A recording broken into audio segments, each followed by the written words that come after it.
What's up, everybody? This is Kieran and Ray, otherwise known as the Obsessive Compulsive Gamer of the O.C.G, and we're playing live with Resident Evil 2 Remake.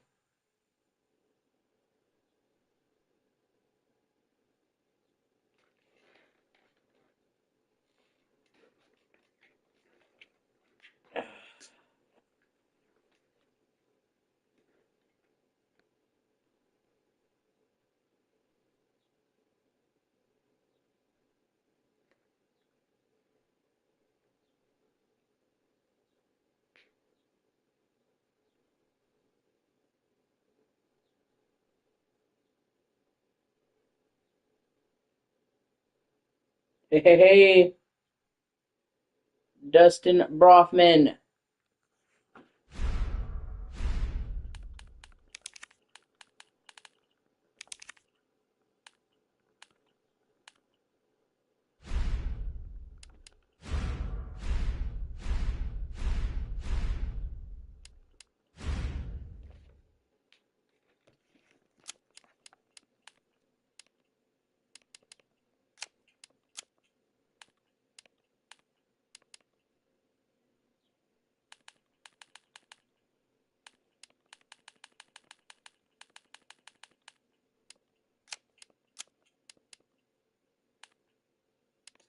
Hey.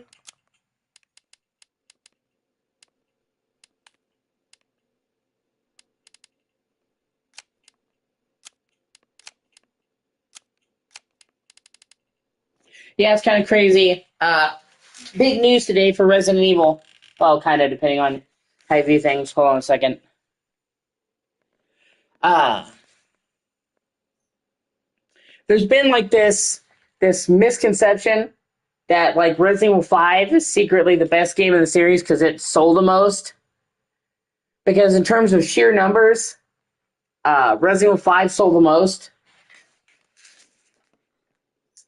And the fan base doesn't really like Resident Evil 5. And I don't hate 5, but I just don't think it's...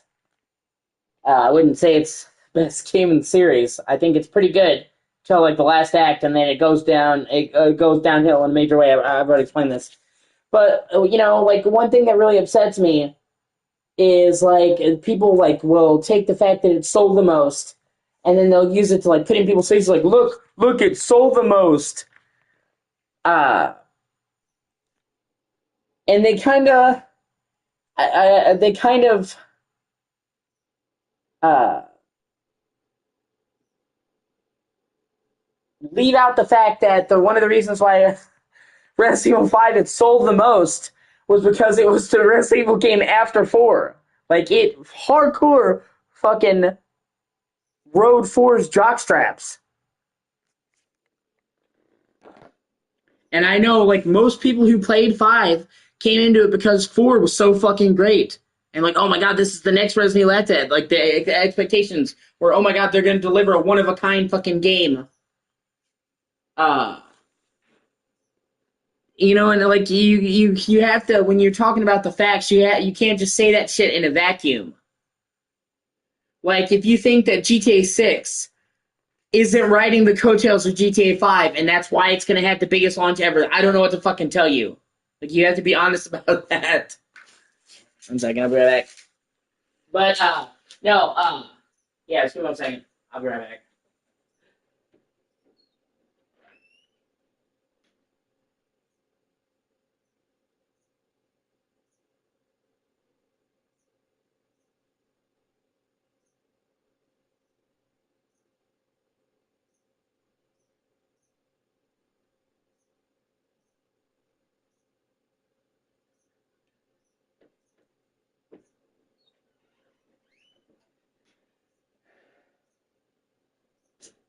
But those numbers were always a little bit sketchy because they included, like, all the different versions of the game. But anyway, just yesterday, Capcom did an earnings call and unveiled that now Resident Evil 2 Remake has overthrown 5. It's the best-selling game in the series at 19.75 million copies. So, first of all, it means that the remake has now overtaken 5, finally, and overtaken all the other games in the series. Second of all, it means that this game is super close to being the first Resident Evil game to hit 20 million copies sold. Now, obviously, we're talking about an individual game. We're not talking about all the re-releases, because goddamn RE4 has been re-released a lot of times. But yeah. And second of all, it's most likely, now that it keeps selling,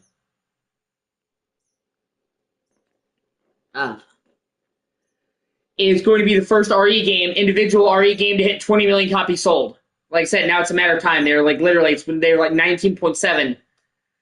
And these games sell a lot. And for the record, I want you to understand,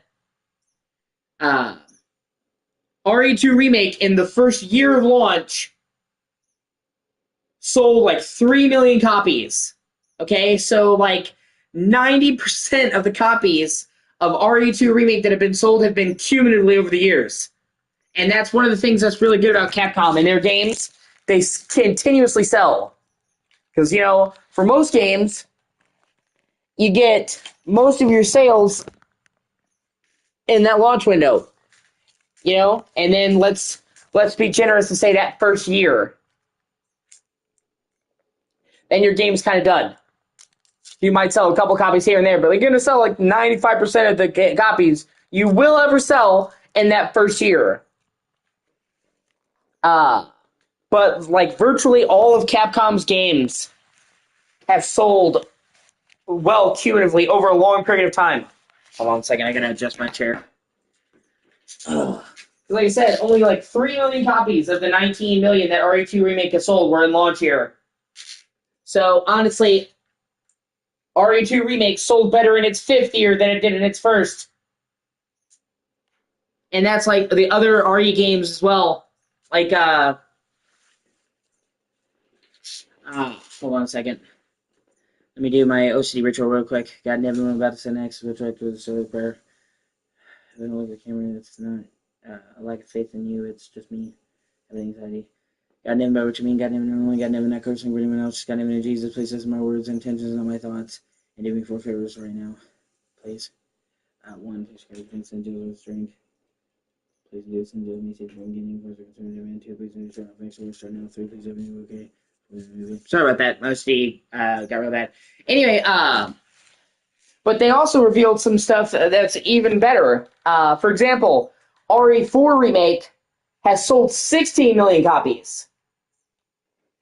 And it was a couple less million last year. So RE4 Remake is heavily catching up to RE2 Remake, which remember, 2 Remake was 2019, and 4 Remake was 2023. So like it has a 4-year head start on 4 Remake. So the fact that 4 Remake is already 16 million copies sold, kind of bonkers. And RE Requiem is actually on track to have the best first year of any Resident Evil game ever. They already sold like 5 million copies in the first 3 days, which was a record for the series. They now revealed that they've sold 8 million copies of RE9 already. And the game came out in February, so March, April, May, June, July. It's only been out 5 months, and it's already sold 8 million copies.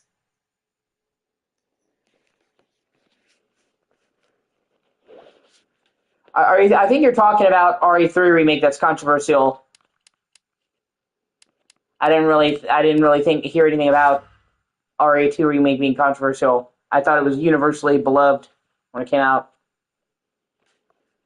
And even RE3 Remake has sold like 13 million copies.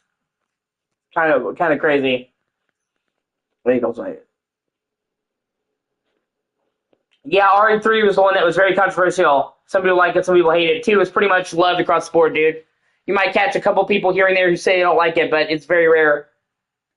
But the fact that RE9 has sold 8 million units in 5 months is actually insane. And it's, like I said, if it keeps selling at the rate that it is now, which it seems like it is going to keep selling at this rate, because like I said, most of the Resident Evil games have consistently sold for years, then it will have the best first year of any Resident Evil game, and it's almost guaranteed to do 10 million. Game's only been out 5 months, and it's already at 8 million. I guarantee you, like, just being conservative, the next 6 months or the rest of the year, yeah, it's going to hit 10 million, which, like I said, remember, it's taken RE2 Remake. Yeah, it does deserve it. It fucking does. Yeah, you're not gonna you're not gonna get any complaints out of that for me. RE9 was fucking phenomenal. I've got to replay it too, actually, soon. Add it to the docket because I need to get footage of it. And they added a mini game for free where you play as Leon. Like, it's almost like a roguelike mode where you get new powers and go through randomized waves of enemies called Leon Must Die. It looks pretty cool. But yeah, RE9 definitely deserves it. RE9 is phenomenal. I'm not sure where I'd put it in the series pantheon because it's still a little bit too new. But I would definitely put it in the S tier Resident Evil ranking. I would put it at the very top of the series. I mean, they were fucking cooking with gas with RE9. For sure, I agree. It felt like the perfect blend of old and new Resident Evil. First and third person, more action horror and more survival horror. Like, it was like two different games at once that simultaneously just like perfectly melted together, and it didn't feel too much of one or too much of the other. And they managed to make Leon arguably the coolest he's ever been, and he's notorious for being fucking cool as shit, so... Yeah, god damn it. I need to do hardcore mode. Do I want to do it now? Fuck it.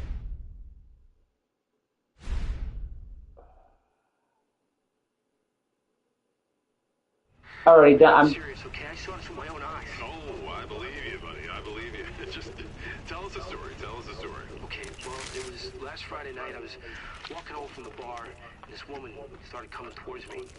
But no, I'm sorry. What I was trying to say is,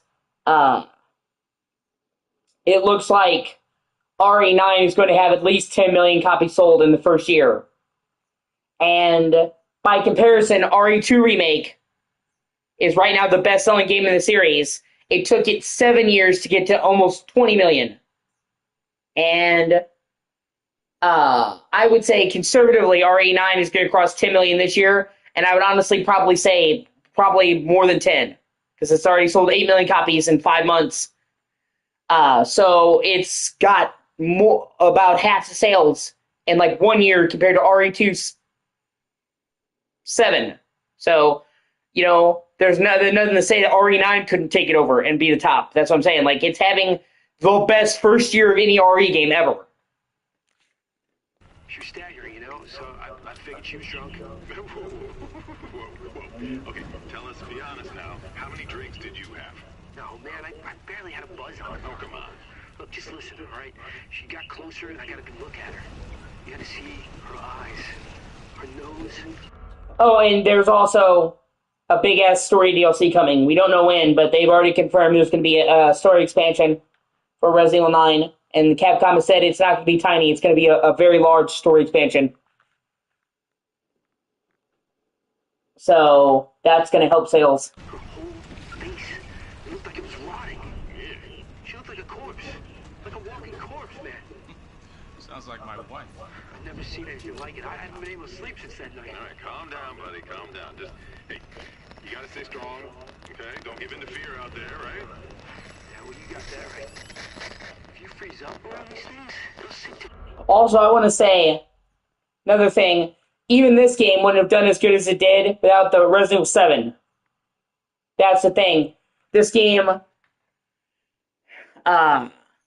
was catapulted by the revival of RE7. Besides the fact that this game uses the engine from RE7, all of the Resident Evil games since have the RE engine. If this remake had come out at a time when people didn't have faith in Resident Evil, I don't think it would have done very well. Like, Resident Evil 7 came along and restored faith in the brand. That's what I'm saying. So it would be disingenuous to say that RE5 didn't benefit tremendously sales wise from piggybacking off of RE4, and you can't really ignore the impact of 7. And I mean, aside from the fact that RE7 is just one of the best games in the series, still, my opinion. Uh,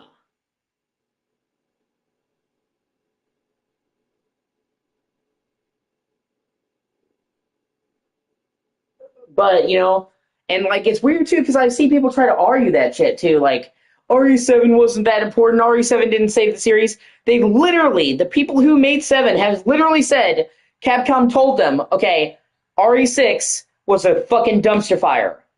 People are really upset at us. It didn't sell as well as we'd hoped. So it was just a flop all in all. Fans weren't happy. We lost money on this because they tried to put like Call of Duty money on RE6. So like RE6 didn't sell a terrible amount, but it didn't sell nearly as much as they wanted. They were trying to go for mass appeal. And they told the people, okay, the most important thing is that we get the fans back on our side. They said, sales. If we think the sales for 7 are going to probably be slow to start with because we were burned. We burned the fans, and they weren't. Like I think like in the first like 6 months, RE7 only sold like 1 million copies because people were just like they didn't show a lot of gameplay for 7 because they were trying to keep it spooky. But they originally showed game. They only showed like walking around. They didn't show any combat, so people kind of assumed that it was going to be like an Outlast-like game. And I understand that they were trying to keep it to their chest and make sure that it scared people by not showing too much. But they also kind of gave people the impression that this was like a run-and-hide game like fucking Outlast, whereas RE7 is classic, survival horror, shotgun, pistol, flamethrower kind of thing. So the sales of RE7 were slow to begin with, and then they picked up, and now I think it's sold like 14, 15 million copies. Once again, it was a slow start, but they told them the most important thing is the fans. They said, if this game comes out and it's not well received, we're going to put Resident Evil on ice for a while. So, like, people who are trying to act like RE7 didn't save the series, literally Capcom themselves told them, if this game is not fucking good, we're putting the series away. So, like, it's funny, even, and I get it. I think it's because some people don't like RE7. A lot of people, it's because it's first person. Like, you'd be amazed how many people literally hate RE7 just because it's first person. But even if you don't like RE7, to say that it didn't like save the series is just a lie. Like objectively, it did. You wouldn't have 2 remake, 3 remake, 4 remake without it. It used the platform, the renewed faith to stand on, and used the same fucking engine. Wouldn't even have an engine to use. So. Come on. It's just getting good. But do you know what I mean? Like, if you tell me I don't like Resident Evil 7, I'll say, you know what? I disagree with you. I think 7 is one of the best RE games. And I'm not even speaking from, like, nostalgia because I grew up playing the original. So it's not like 7 was, like, some people, 7 was their first RE game. So, like, some people, they're biased by their first Resident Evil game. That's what they grew up with. That was not the case for me. Literally, one of my earliest memories was my dad playing the original Resident Evil 2. I watched my dad play it on PS1. I was like 2 years old, 98. It's crazy that I can't even remember that, but I literally remember my dad playing Resident Evil 2. So I literally grew up with the classic RE game. So when I say 7, it's not like it was because it was my first fucking RE game. I just genuinely love 7. I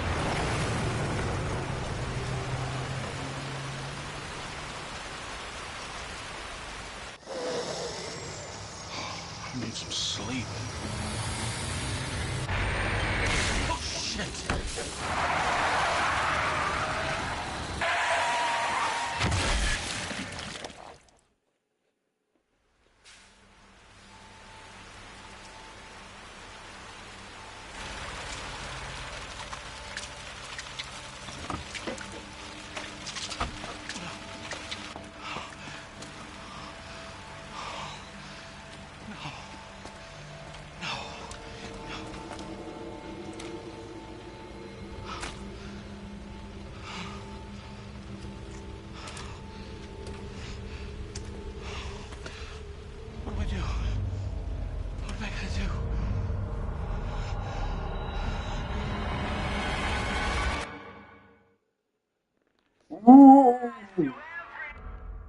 Also, okay, I want to say there's some misconceptions that people have about this remake that really piss me off.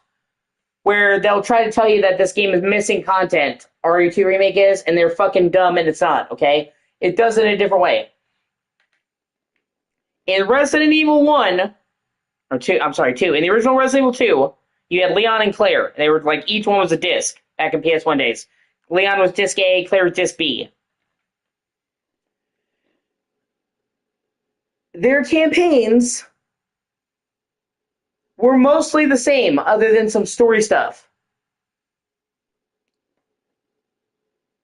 But then they called it the zapping system because you could link your completed save file from Claire or your completed save file from Leon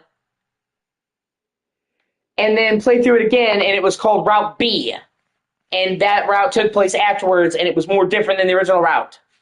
Now, I think there's like 4 possible permutations. Because you could do Leon A, Leon B, Claire A, Claire B, and Leon A gives you Claire B. You know what I mean?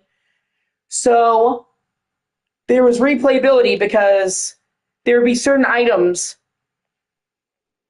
and certain things that if you got it in one campaign, it wouldn't be there in the second. So if you took this item as Leon and then you go to Claire B, the item wouldn't be there. And that was cool for replayability. And they kind of removed that system in this remake. But they did it in favor of making each playthrough more unique for each character. Because like I said, in the original playthrough, it was mainly the decisions you made that you're playing up against. So I went in the left corridor last time, so I can't go in the right corridor this playthrough. I took this item as Leon, so now I can't take this as Claire. And it was mainly you having a second run through with the effects of what you'd already done. But the actual campaigns of Leon and Claire were very similar. They had some story differences. Like, obviously Leon had Ada as his partner character. Claire has Sherry. But they're mostly the same. They got rid of the zapping system in effect where, your actions affect the other playthrough. But they made Leon and Claire's campaigns vastly different in the remake. All of the weapons, pretty much, for Claire and Leon are completely different. You get totally different weapons, and they're not even similar. Like, Leon gets a shotgun. Claire does not get a shotgun at all. She gets a grenade launcher. Leon does not get a grenade launcher. He gets a flamethrower. And I could go on and on and on. So, first of all, their weapons are completely different, and how you play it is different. All of their story scenes are almost entirely different. The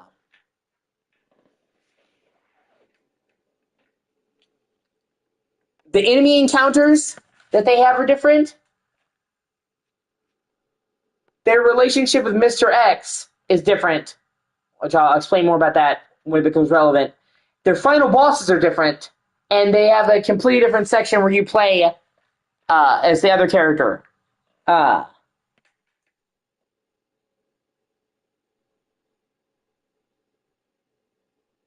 So, in the original game, you just play as Ada, and she just plays like Leon. If you play as Leon, you play a part where you play as Ada, and then you play Sherry, and her section kind of sucked in the original RE2, because you had to just run from enemies. You couldn't fight anybody, and it was just like, hey, or run through the same section of the sewers you played through as Claire, but now you're a defenseless little girl. I don't find that fun. In this game, they make the partner scenarios way different. Ada actually has like hacking tools she can use to like do her super spy. She has glasses that let her see through walls and shit. And Sherry is in an orphanage, and they made like a special sequence where Sherry's not running from regular zombies; she's being chased by the police chief in an orphanage. It's creepy as fuck. So they didn't people continuously say they removed content from the remake. No, they didn't. They just handled it in a different way. Instead of making it so that the campaigns for Leon and Claire were mostly similar, but your actions changed your next campaign. They made it so that Leon and Claire's campaigns had a bunch of shit that was unique to only them. So it's less that they got rid of things and more that they changed how the system worked. You're still very much, if you want to see everything this game everything this game has to offer, you really do need to play Leon and Claire. It's not like, in RE1, Chris and Jill mostly play the same campaign with some differences. Claire and Leon go through vastly different shit in their games. So you're really only seeing part of the picture if you just play one or the other. You really need to play both. And like I said, I prefer the way this game does it. Because, it's cool, but you're just kind of basically playing against yourself. Whereas in this game, in the remake, Leon and Claire are both very different campaigns. I prefer that approach. And like I said, I know what I'm talking about because I have played the remake to completion, Claire A, or Leon A and Claire B. So, I'm not just talking out of my ass. I've experienced the zapping system, and I've experienced this, and I can say I prefer the way this game does it. I think just about every decision they made in this remake was perfect.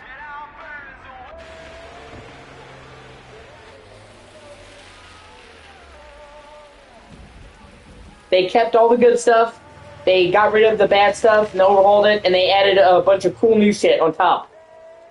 I think this is almost a perfect remake, I really do.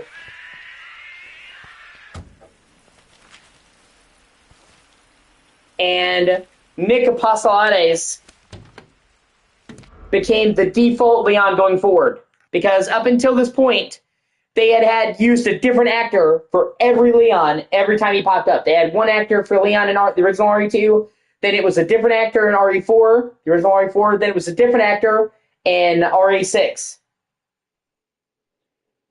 Nick was the very first time that they had reused the same actor for Leon multiple times in main games. I'm not talking about spinoffs. Because people liked him so much in this game that for most people he has become the definitive Leon. That look, that actor, that voice, that face model, and then they brought him back in RE4 Remake, and then they brought him back in RE9. So he has kind of become the fucking Leon. No one's around.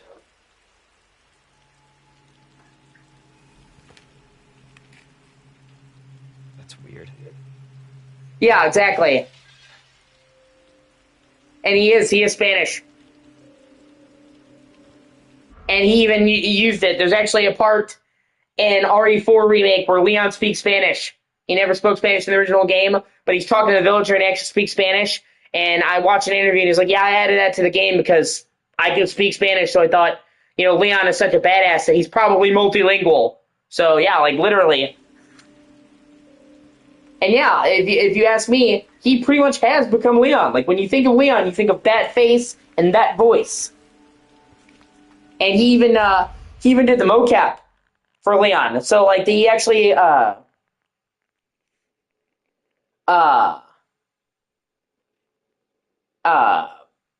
he even did the mocap for Leon. So he's actually showed pictures of him in a mocap suit with a hatchet because he got to actually do fucking some of the combat shit with Leon. RE9, which is just fucking sick.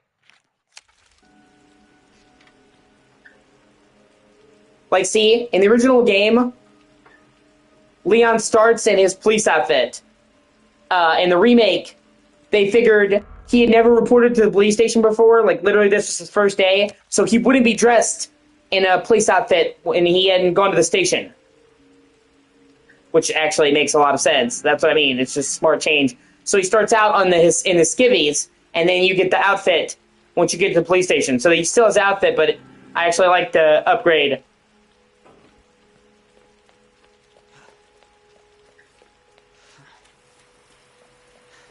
And what's really cool is it's almost like a blink and you miss it thing. But in RE9, you come to Leon is going to Raccoon City, and he starts up his chunk of the game. He actually drives down this road, and you can look and see the gas station and see Leon's 4x4. Yeah. Yeah, this is January of 2019. And it's cool because the game doesn't ever draw your attention to it, but you can actually see his car still sitting there. His Jeep.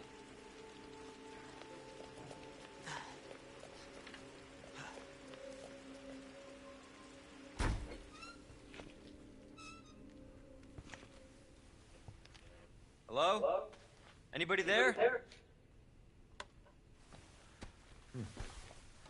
I've been wanting to play a Resident Evil game for a little while, which honestly, I always get that itch every so often to play RE game. But I was like, yeah, I'm going to play a Resident Evil game, and I thought, which one? And then I'm like, oh, hey, I saw an advertisement that said this game just reached, that became the best-selling Resident Evil game. I'm like, okay, why not celebrate it, reaching the biggest one by playing it? Something's not right. Also, I want to say another great thing, because RE7 was made for PSVR in mind, it had to always hit 60 FPS. Sony literally made it so you can't, if a game is on PSVR, it had to run at a lock 60, because if the frame rate dips, it would give people motion sickness. So RE7 at the time was very impressive because even on a base PS4, it ran at 60 FPS. As a byproduct of having to run on PSVR. And most PS4 games didn't run at 60. They were heavily frame rate limited on PS4, so most graphically intensive game ran at that. And by extension, this game on PS4 targeted 60 FPS and hit it most of the time. So this game not only looked very good for PS4, this game actually ran really fucking well on PS4, the base PS4. It could dip here and there, but it was mostly solid 60. And then obviously if you played it on PS4 Pro, it was locked. You alright?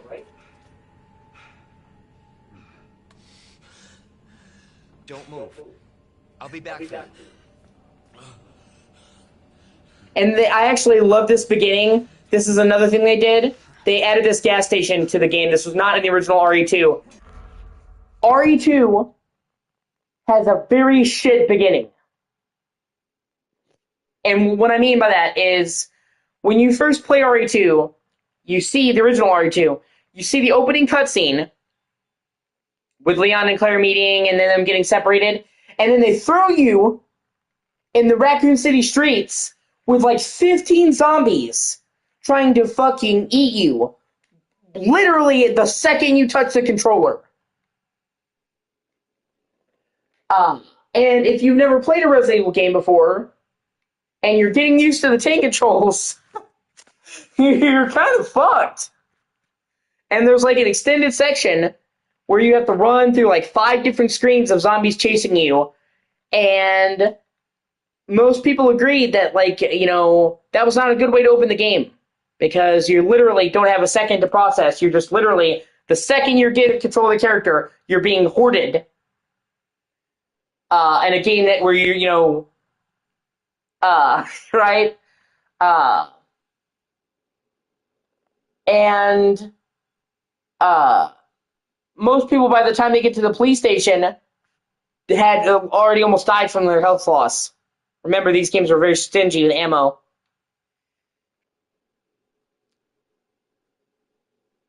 So they added this gas station section to give people a chance to learn the controls, to go walk around, and then obviously then they took the parts, all the parts that were there in the beginning of the original RE2 are there in the remake with the police running through the streets, but they happen later in the game, and by that point you're actually acclimated to the controls, so you're not getting ass fucked. And I think that is such a good thing, because Capcom themselves actually found out there's a lot of people who quit playing RE2 without ever getting to the police station, because they never played an RE game, so they started playing, and they're like, oh my god, how do you turn? How do you walk? This is not like a normal game. And then they get game banged by zombies, and they're like, I don't want to play this anymore. So they actually found that actually having you, like, not giving you time to learn the controls, which in the original game, like I said, with tank controls, you need to adjust. They're there for a reason, because the camera angles change so rapidly. Even though they're there for a reason, you still need time to adjust. So I actually think giving you the sequence in the gas station and then having all those areas pop up, but later was a super great fucking choice. So they didn't like remove it; they just rearranged it to that point. And by that point in the game, you're like halfway through the game. You already have the controls down, so having a bunch of zombies chasing you through the streets isn't a big deal. And it's the same like in Resident Evil 1. They don't start you off with a zombie chasing you right away in Resident Evil 1. That was the first game in the series. Like you walk around the mansion, you see a zombie, you get a cutscene, then you the zombie's killed by Barry, and then you walk around, then you get a zombie. They don't fucking throw 15 at you in the first Resident Evil. And you know what I mean? So that's what I'm saying. They made a lot of really smart choices with this game. And that's why basically RE4 was remade. It's because of how good this game was. Capcom did not plan to remake RE4. But people loved this game and this Leon so much, they're like, well, you guys really knocked it out of the park with RE2 Remake. Do you think you might want to do RE4? Because if anybody's going to do it, it's you. But, like, literally, it wasn't like the plan wasn't, okay, you're going to do 2 and then you're going to do 4. It literally just came about naturally because they're like, well, you guys really knocked it out of the park with this Leon and this game got rave reviews. Do you want to carry that over into RE4 because it's more Leon? So if there's anybody going to do a Leon remake, it should be you guys. And like I said, it's funny because they turned them down at first. They were actually like, the pressure of making RE4 remake was like so much like, if we fuck this up, man, we're fucked. Because I mean, RE2, obviously, there was pressure. It's a beloved game, RE2, but RE4 is just like a cultural icon in gaming. You could do a great remake of RE4, and it still wouldn't be good enough. It has to be fucking amazing. Like, RE4 was so big, it's such a big deal, that people who have never played other Resident Evil games played 4. You know what I mean? Like, it reached out that series and reached, like, into gaming culture. That's what I'm saying. You were not exactly super into Resident Evil, but you knew about Resident Evil 4. That's what I'm saying. It's arguably one of the most beloved games ever made. So, like, when you go to remake that, there's a lot of fucking expectation there, especially because they were doing just like a graphical overhaul. They were doing a total redesign, which is a lot riskier. You know what I mean? You're radically rebalancing the gameplay. But goddamn, did they knock it out of the park.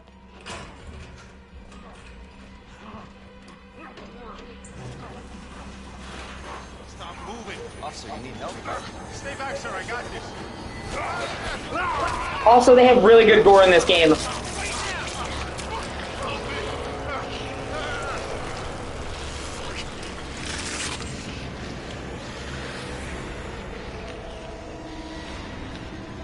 Freeze! I'll shoot!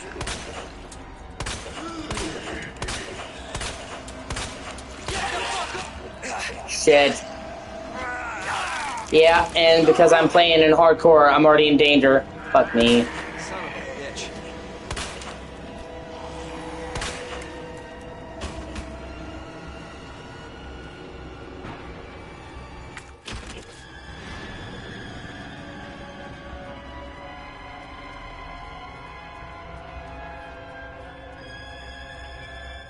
Thankfully, you get a free heal. I'm pretty sure when you restart the segment. This can't be.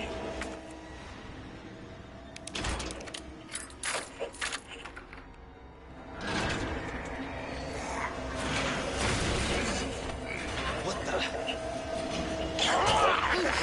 Oh, am I gonna die? I'm gonna die.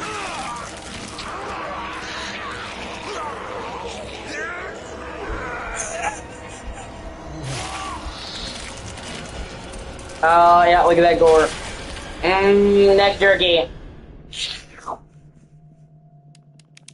I'll just restart the fucking thing. That's funny, though.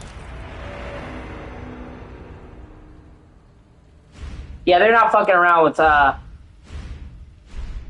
Oh, no, I hit Stainer. Fuck.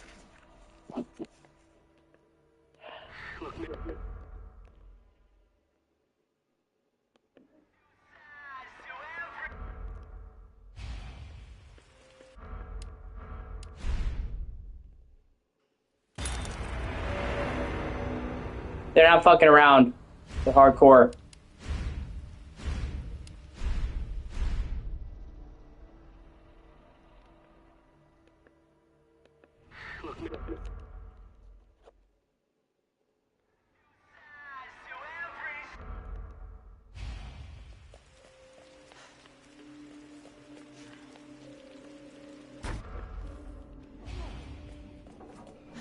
I'm a little bit rusty.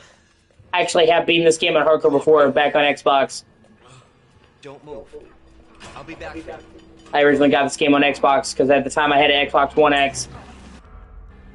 Freeze! I'll shoot!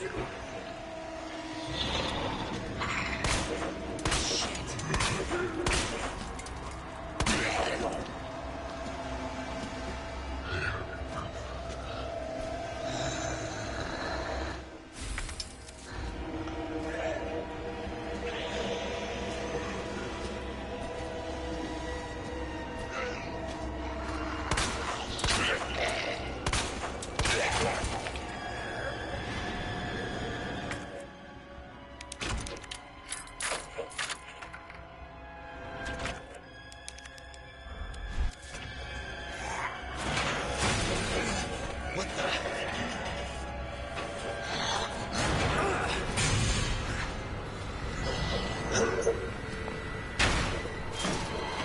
Don't shoot! Get down!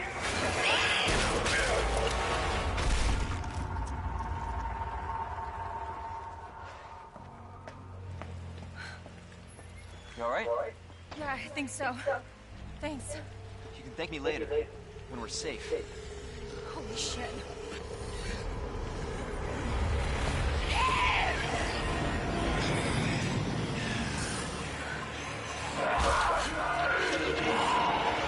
Come on! Get in! Hold on. That's why he didn't get in his car, because it was farther and the door was open. He had started the key drawer in the ignition in the cop car. So normally you'd be like, why would you abandon your car? But in that situation, it made sense. What the hell is going on? I don't know. Hopefully they'll have some answers. Also, I will say, Resident Evil is a series that's really good about the characters not making dumb decisions. They're not perfect, but they don't do stupid like shit in horror movies either.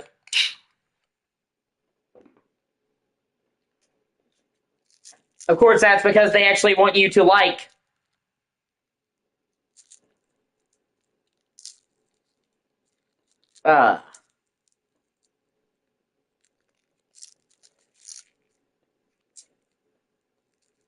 The characters in Resident Evil instead of making them cannon fodder.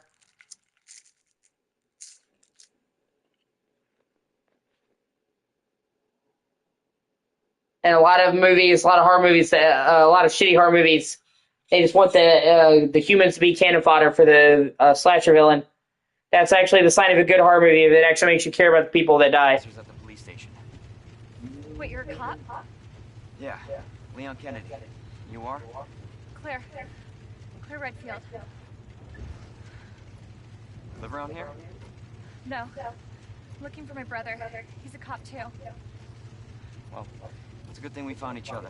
And they've already confirmed they're bringing back the actress who played Claire in this game for Code Veronica. I don't know what to expect anymore. Which is really good. One, we haven't had a main Claire game in many years. And two, the actress who played Claire in this game did a fucking great job.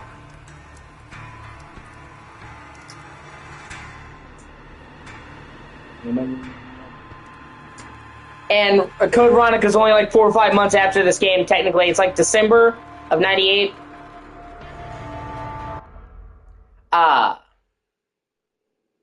Yeah. All of these games, the first several of these games take place in a short time period. I think it's July is when Resident Evil, July of 1998 is when Resident Evil 1 takes place. Which is funny because they launched it in the future in 96, so they were 2 years ahead, and then Resident Evil 2 also takes place in 98, and it was released in 98. But so RE1 is in July, and then this is September, so this is about 2 months later. Because at first the outbreak was confined to the mansion. And then RE3 takes place concurrently with 2, obviously. Like, they both in Raccoon City at almost the same time period. They overlap. 3 is before and after 2, but it's roughly the same time period is what I meant. And then RE0 is like the day before RE1. Literally like 24 hours before. At the very start of Resident Evil 1, they're like, Alpha Team came, and they got fucking killed, so now Bravo Team is going in. You're Alpha Team in 0. And then Code Veronica is like December of 98. So, like, actually, there's a lot of shit that happens in this timeline in like a 4 or 5 month period from like July to December.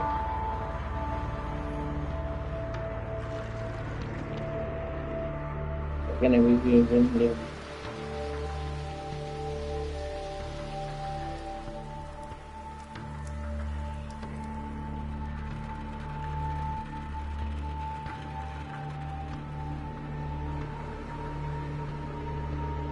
And Claire is slightly younger than Leon.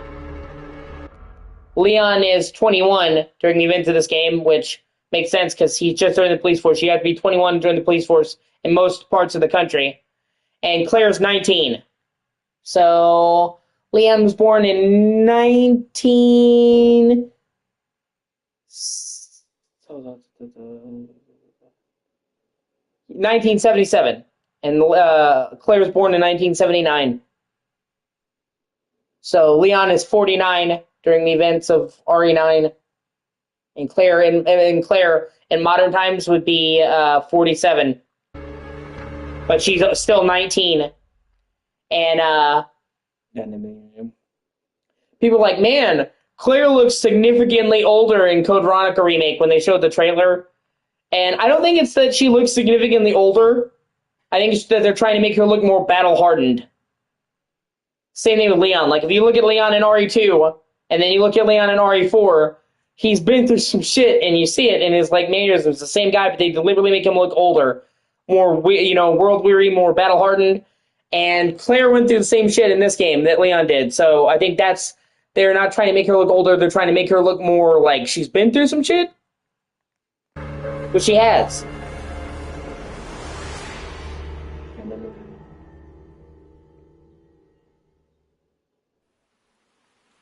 Attention all citizens. Due to the city You're not gonna live through something like this and be the same person after you come out of it, man. So I think it's wise that they showed in the RE4 remake and in the Code Veronica remake that it changes you. God, this is so unreal. Police station's not much farther. They'll know something. Yeah, but what if we're the only ones? What if there's no survivors? No, there's survivors. It's a big city. There has to be.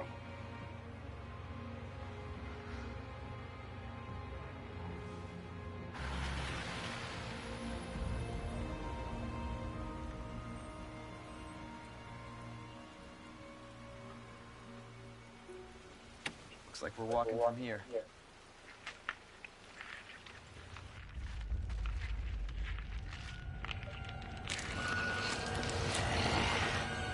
More like running. Yeah, good call. Leon, you gotta back up.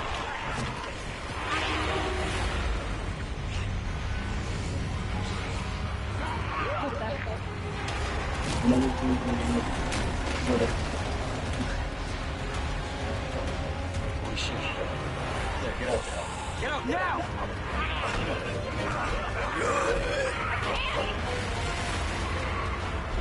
Hold on!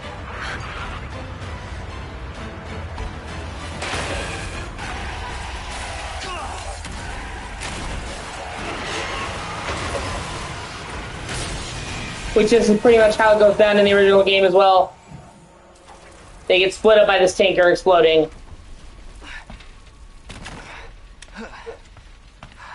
obviously they have to come up with some reason.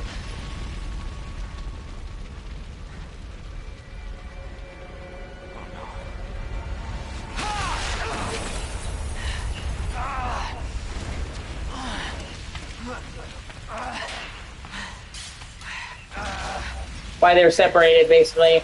Claire! Claire, are you okay? Yeah, I'm alright. How about you? You can't stay here. It's not safe. Go on ahead. But they took half of the sequence and they put it right here at the beginning, and then the other half of the intro they put later on in the game. So they trimmed down the route to the police station. I'll be there. This is out of control.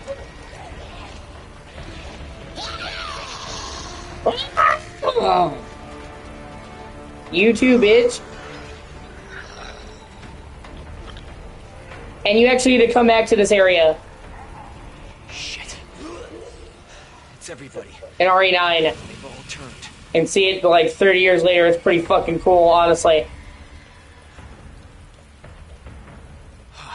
There it is. The station. Like this exact spot, but it's all bombed out during the day. And it's kind of what I mean about RE9, where it brings back old things, but does it in a new fashion. Yeah, you see the police station, but now it's all bombed out during the day, so it doesn't feel like it's just the same.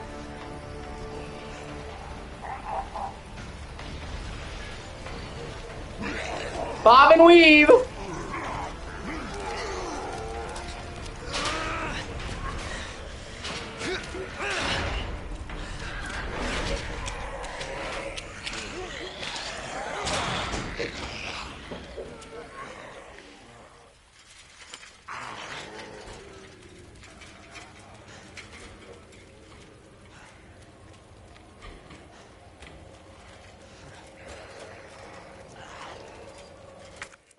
Oh, yeah, he's got an orientation letter. 9/18/1998, Officer Leon S. Kennedy. By the way, it stands for Scott, Leon Scott Kennedy. On behalf of the RPD, congratulations on completing your training. Your specially high marks should be commended, and we couldn't be prouder to have you as a member of our force. Please report for orientation at the Raccoon City Police Station on Friday, September 25th at 8 a.m. We look forward to serving with you. Raccoon City Police Chief Brian Irons. Which he's a fucking piece of shit.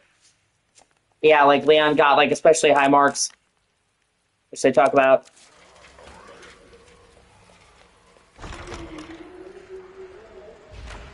And I can actually show you quite a few tricks. Hello? Is anybody here? You actually hold on. In this game, I actually like to pull the field of view in a little bit closer. Yeah, there we go. You're supposed to go this way right away, but there's actually quite a few things you can grab here before you get down to business.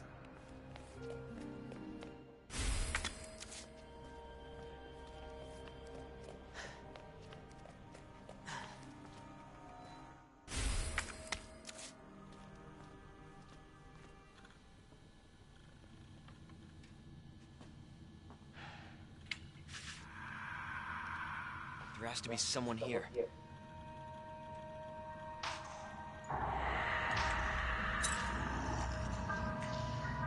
Not good. David, Marvin, you there? I found a way out. It's in here.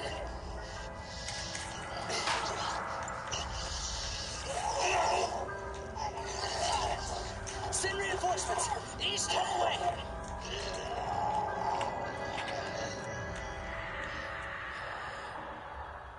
I gotta find that guy.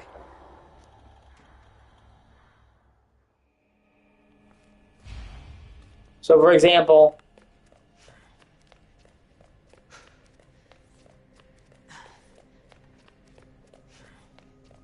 there's some ammo and stuff you can find here. You can actually get Leon's first weapon upgrade early, if you remember the safe combination.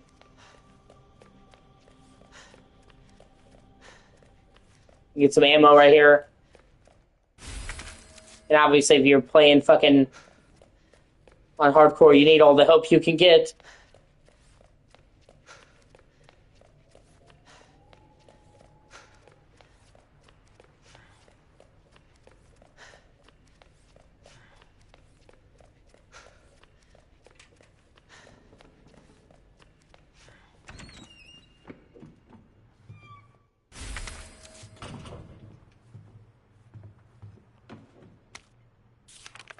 Welcome to Raccoon City. Did you know while we are the home of pharmaceutical giant Umbrella Corporation, Raccoon City is a vibrant and dynamic city with a long, rich history of its own. And this guide will introduce you to just a few of the more unusual points of interest our city has to offer. And yeah, they actually tell you some really cool stuff about the police station. That's why it's so weird. Raccoon City Police Station. The building in the center of town wasn't always a police station. In fact, it used to be an art museum. Which, that's kind of how they explain. People are like, wow, there's a lot of weird stuff in here for a police station. It wasn't always one. Various features like the unusual clock tower and the Goddess statue in the hall, main hall remind us of a bygone era. Orphanage. Just a few blocks from the police station is the orphanage funded and ran by the Umbrella Corporation with the help of generous donations from businesses and citizens alike. The building is known for its stained glass window, which attracts visitors from around the world. And yeah, the orphanage is something that new they added to the remake. And it's also super fucking creepy, by the way. Only Claire gets to go there.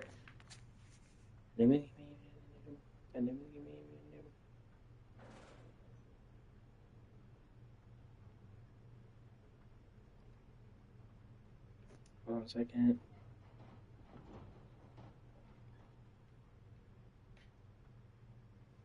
This is the 6 to 11.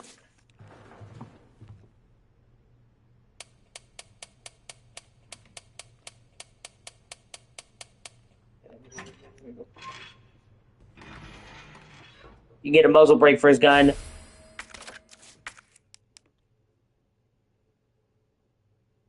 Which reduces the recoil.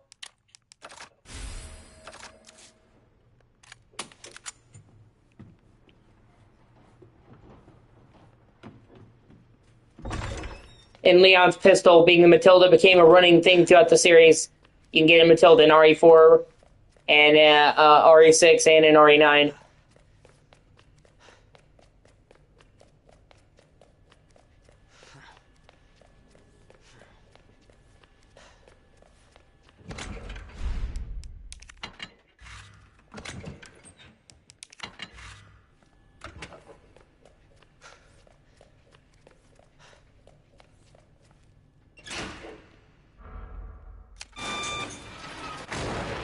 Yeah, let's crawl on our hands and knees through blood.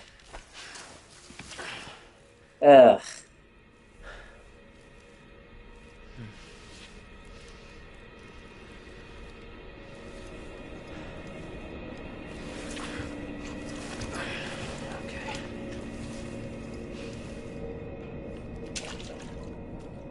I'll show you some cool shit.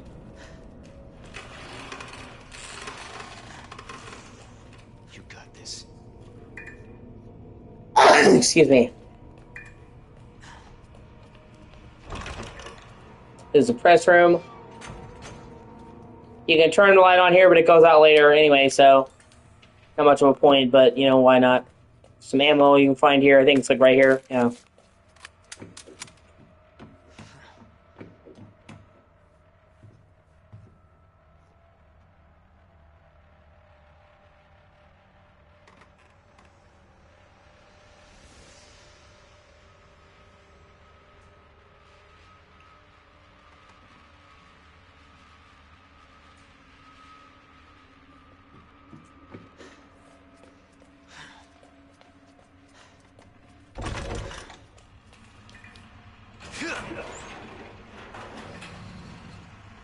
I'll also show you something that most people miss.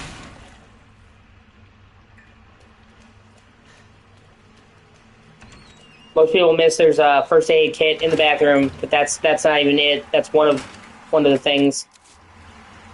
First aid spray, I'm sorry. That's a full heal. Jesus. Open up! Hurry! Open up!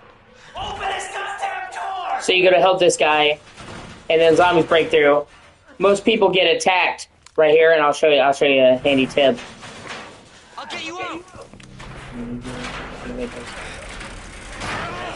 Please! Come here, hand. I got you. Give me your other hand.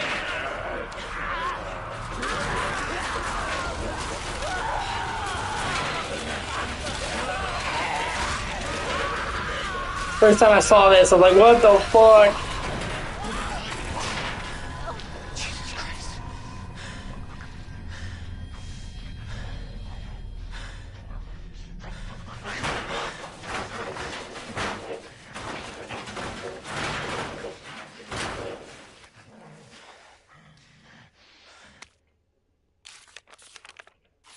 And I'll show you a really nice detail here. Watch the pages. They're nice and clean. See, the zombie tries to burst through the door. Most people try to run around and get grabbed. Let him go to the table. Then go around.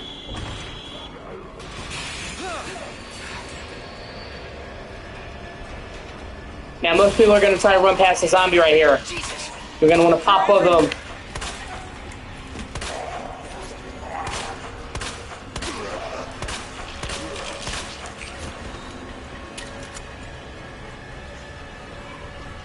You can get an extra wooden board here you're gonna fucking need.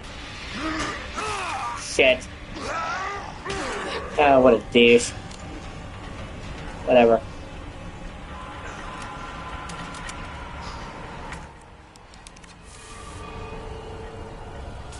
Come on.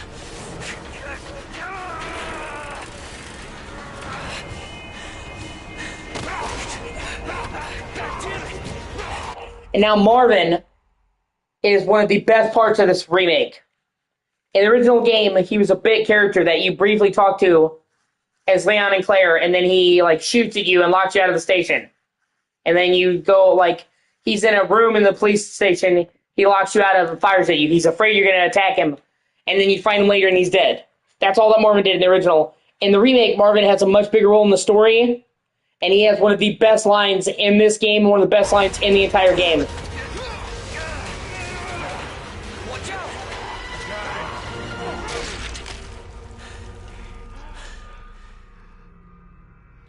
You're safe. For now. Thanks. Marvin Browner. Leon Kennedy. There was another off strike. I couldn't...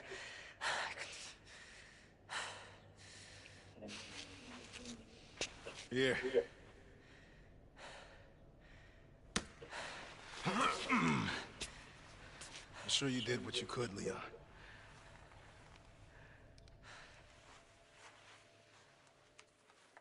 Does anyone know what started this? Not a clue. But honestly, all you need to know is that this place will eat you alive if you aren't careful. Yeah, well, I was supposed to start last week, and I got a call to stay away. I wish I'd come here sooner. You're here now, Leon. That's all that matters. Okay, Lieutenant? I'm ready. Hopefully, Now watch. He touches the notebook. find a way out of this station. That officer you met earlier, Elliot. He thought this secret passageway might do the trick. This is good news. We can get you to a hospital. No, I am not the priority here. Lieutenant, I'm not just gonna leave you here. I'm giving you an order, rookie. You save yourself first. I'd come with you, but I'd just slow you down. Now, you'll need this. I can't take him. Stop. And don't make my mistake.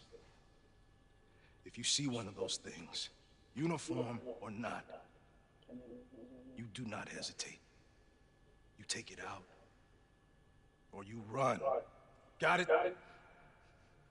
Yes, sir. Like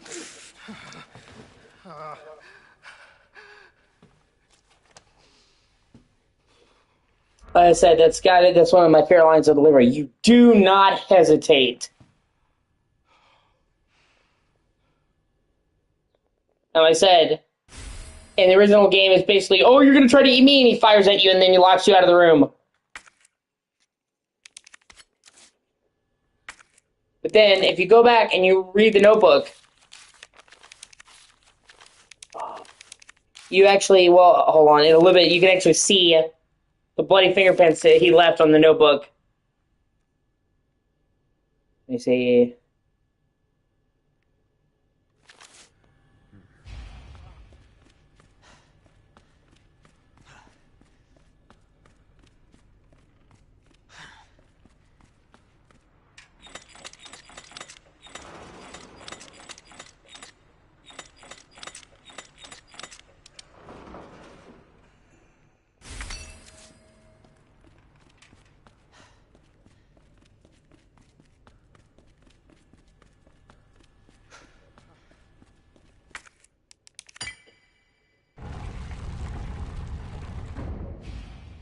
So Elliot was right. Yeah, but the passage isn't open yet.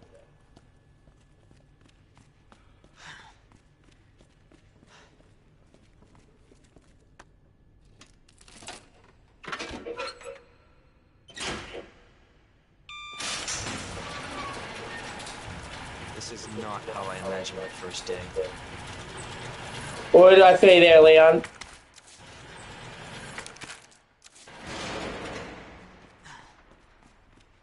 This is the first day from hell.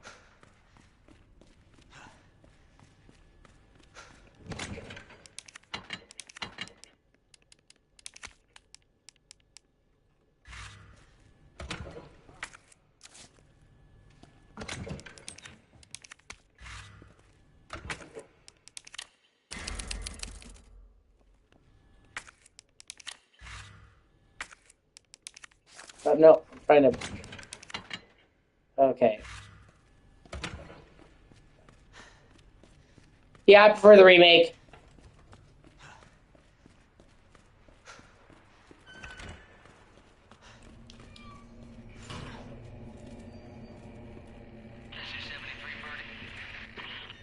There's some fucking gnarly gore here.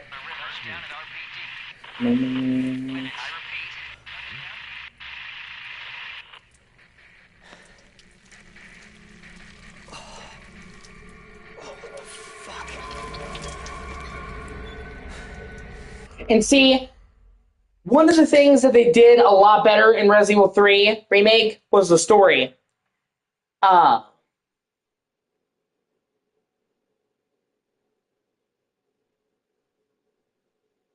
most people will agree. People get onto Resident Evil 3 Remake. People get onto Resident Evil 3 Remake because of the cut content. They cut out a lot of areas in the 3 Remake. God never is giving me the new Nichols. God never is do said dudum. God never is giving me do the dudum. God never is giving me do the new. Hold on a second. God never is giving me do the dudum. God never is giving me do the dudum. God never is giving me do the new. But the story was better, and in particular, almost everyone agrees the story in the 3 Remake was better. God never is giving me do the dudum. Feels. God never is do the dudum. God never please me do show out things for us right now. I mean, God never like God never and God never Jesus. God never give you do the new. God never give you do the new.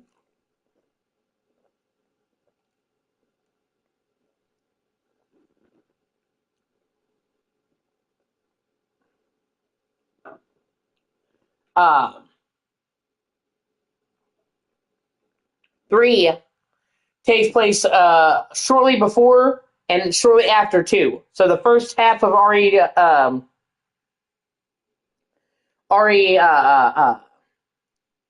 the first half of RE3, it takes place like 5 days before RE2, and then Jill goes into a coma because she gets attacked by Nemesis, and then it jumps ahead to like 2 or 3 days after RE2. So it takes place shortly before and shortly after 2. And in RE3, you go to the police station briefly. And this is technically before you go in, RE2. But the way they handled it was very sloppy. And in particular, you see Marvin before he dies. But it looks like he's already dead. You see Marvin slumped over. And you examine him. And it says, oh, it looks like he's dead. And people are like, what do you mean? How is he dead? If he's in RE2, which is after this. And they confirm that, well, he must have just had a faint pulse. So you can tell it was kind of sloppily written. In RE3 Remake, they do a much better job of connecting to the second game. Not only is Marvin conscious and awake, you actually see the wound that he got on his side right here that kills him. You actually see how he got that injury in RE3. And it actually gives context to the line he says to Leon. Do not hesitate. Because Brad was a member of the STARS team and he knew him. Brad became a zombie because trying to save Jill in the original game and in the remake. And he was coming after Marvin. And Marvin was going to shoot him. But then Brad said, sorry. And that freaked Marvin out Because it's like, wait a minute, are you talking? So he hesitated, and then he bit him on the side. So literally, if Marvin hadn't hesitated and had put one in Brad's brain, he would have survived. And there was also, and that connects back to a famous Easter egg, where if you went through the beginning part of RE2 and you didn't grab any weapons, you would find Brad wandering around outside the police station. And most people miss that because you're going to grab weapons in the beginning of the fucking game. I said, like, the opening to RE2 was already hard enough as it is without you doing it, without any weapons. So they actually have Marvin meaningfully appear in Resident Evil 3 Remake and tie him into the game and actually explain why. And you actually get to explore the police station as Carlos in the remake, and you actually see how this stuff happened. You see this guy here dying. Or there's like a part of the wall that collapsed in this game, and you actually see Carlos blow a hole in that wall and collapsed it. Where it's like little things, you're like, oh man, I did that. And there's actually, the safe codes are unanimous across both remakes. So if you remember the safe codes from this game, you actually can open the safes early in 3 Remake. I thought that was so fucking cool.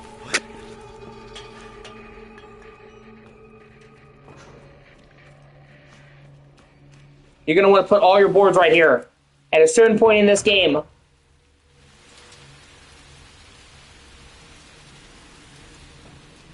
I should have put it right there. A guy's going to break through the hall. But you want to put all of them here. There are other places you can put those boards. Trust me, you don't want to do that. At a certain point in this game, like 5 fucking zombies break through that narrow-ass corridor. You do not want that to happen. See record of events. September 25th, returning the station to a temporary shelter due to the massive sudden outbreak. All police personnel have been instructed to make the safety of the citizens their top priority as we try to accommodate as many of them as possible. One of the refugees attacked us in the middle of the night, resulting in the death of one officer and injuring 3 others. The person in question was quickly restrained. We believe this was a silly case of someone snapping under intense stress. September 26th, a mob attacked the station today, resulting in a number of casualties. A few survivors were able to make it safely behind the emergency shutters. But surrounded as we are, it'll be hard for any of us to escape this place. We're not sure we can fix any of our comm equipment, so we remain cut off from the outside world. September 27th, there was another clash on the west side of the station around 1 p.m. 12 people died. There's only a handful of survivors left. Everything is falling into disarray here.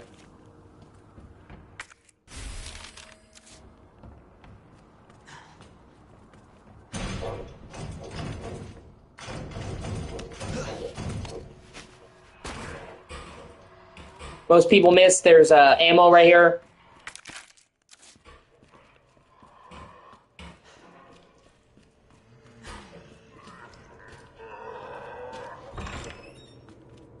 And see, they're actually planning on welcoming Leon to the station. And this is actually something they added in the remake that's really tragic. You can see, welcome Leon. And he got incredible test scores. He had he was the highest scoring person in his class. And so they were actually going to welcome him there. And it's really sad. It's like, wow, that's just tragic. And then in Resident Evil 9, they actually use that sign again when he goes back to the police station. They made a little game for him. Ricky's first assignment. Leon S. Kennedy, we're putting you on a very special case for your first assignment. Your mission is to unlock your desk. The key to your success is in the initials of our first names. Input the letters in order of our desks. There are 2 locks, one on each side of your desk. Make sure you get them both. Basically, your first task is to remember your fellow officers' names, but you figured that much out, right? Good luck, Leon. By the way, it might take a little work to get Scott to give you a straight answer. Scrawled in a corner between drops of blood. Be glad you're not here, rookie. So, they were actually a really friendly police station that were happy to have him. It just kind of makes the whole thing more tragic. And I remember this by heart. Ned.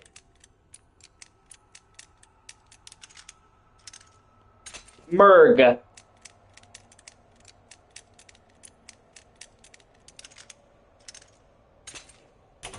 And you get an extended clip for his handgun, which gives you a 24-round clip. Oh, yeah! Operation report. September 28th, 2:30 a.m. It's down to just me and 3 others. No weapons, no ammo, too many skirmishes. have drained us mentally and physically. We're not going to make it. Officer Phillips once suggested we escape through the sewers. Apparently, there's a secret tunnel under this place, left over from its museum days. I brushed her idea off before, but now it's not sounding all that bad. Yeah, there's no proof there's even a tunnel or that the sewers aren't infested with zombies, but I don't want to sit here and wait to die either. It's a long shot, but I'm going to try to find out what I can about that tunnel, and that was the guy that died, unfortunately. And here's where they explain the use of gunpowder, that you can combine shit.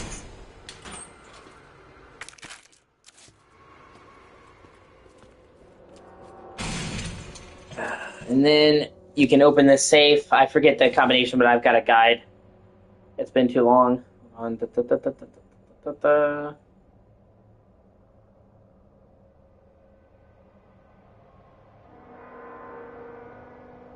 9, 15, 7. I used to have this. I literally had a notepad that had this, jotted down all the answers to this.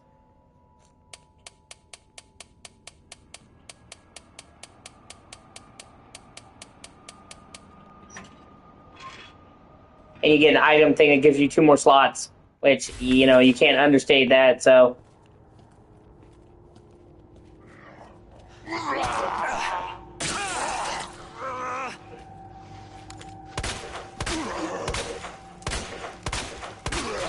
You really want to go for the legs. Unless you have a weapon that can take them out in the headshot, legs are your friend. Zombies in this game are incredibly resilient.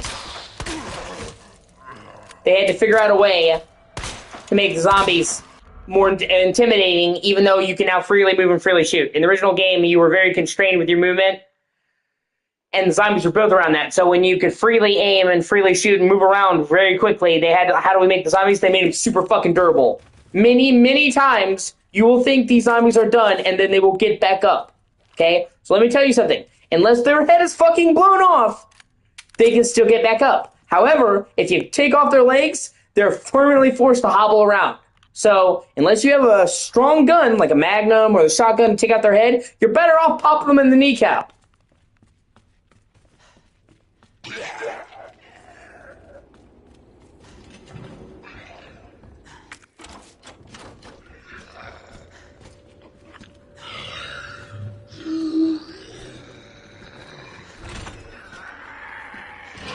And you can get some items here early. But you have to come back when you get the other missing keys. I used to have these written down too. So yeah, see 106. That's a film roll.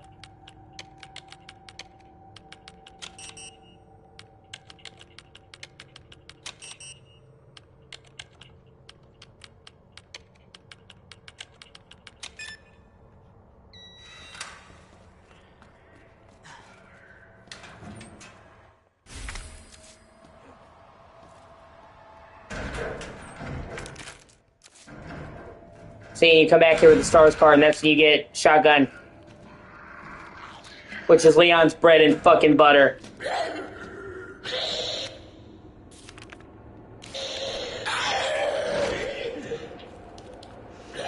And you get a board, put up on this window, don't do it. It's gonna break through no matter what you do. You wanna save the board for, like I said, for that central hallway, where like 5 of them fucking come out to ambush you. Second save room.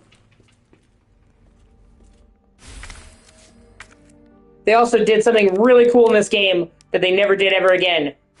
In this game, in most Resident Evil games, there's red herbs, green herbs, and blue herbs. Red, if you add it to a green, makes it heal you to full health. Blue helps you when you're poisoned, which you get occasionally, but most people don't use blue because you don't get poisoned that often. If you use a red, a blue, and a green herb together, not only do you get healed to full health, but it halves the damage you receive for 10 minutes. And this is the only Resident Evil game that did that, and it actually made blue herbs super useful, because before, you would get a ton of blue herbs, but you'd only use them in like once or twice the whole game. Now they give you a big-ass fucking defense buff when you use them. Like, why did they not do this for any other fucking RE game, man?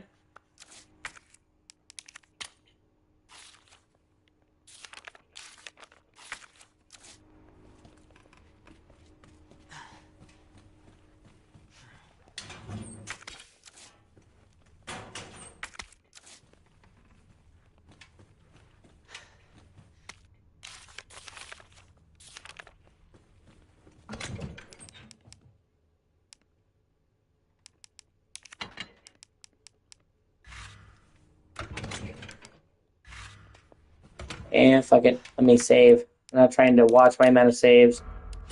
I'm not trying to go for a hardcore ranking. I'm just trying to do my thing.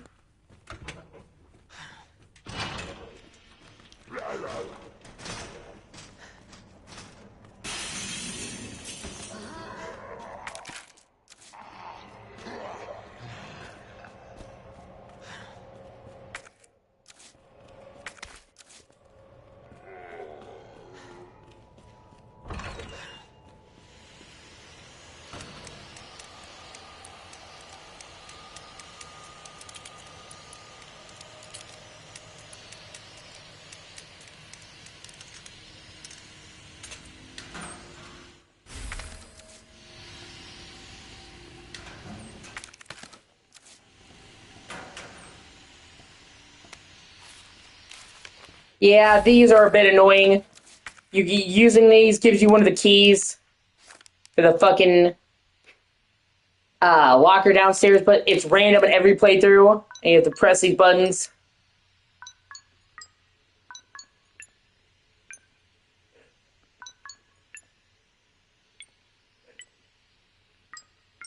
Oh, well, I got lucky that time. Holy shit. Wow, okay. Well, I'm not complaining.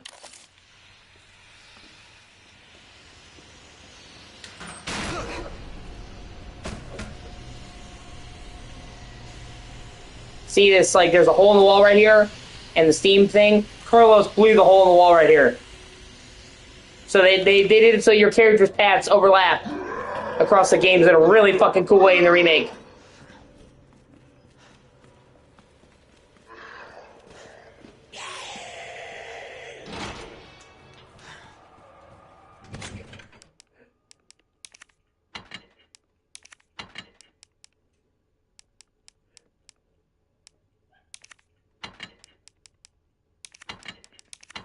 I only need one healing item on me at a time, really.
Oh shit, did the knife fucking break just now? I think it did. Fuck me, yeah. Oh, well then fuck this shit, I'm out. Oh god.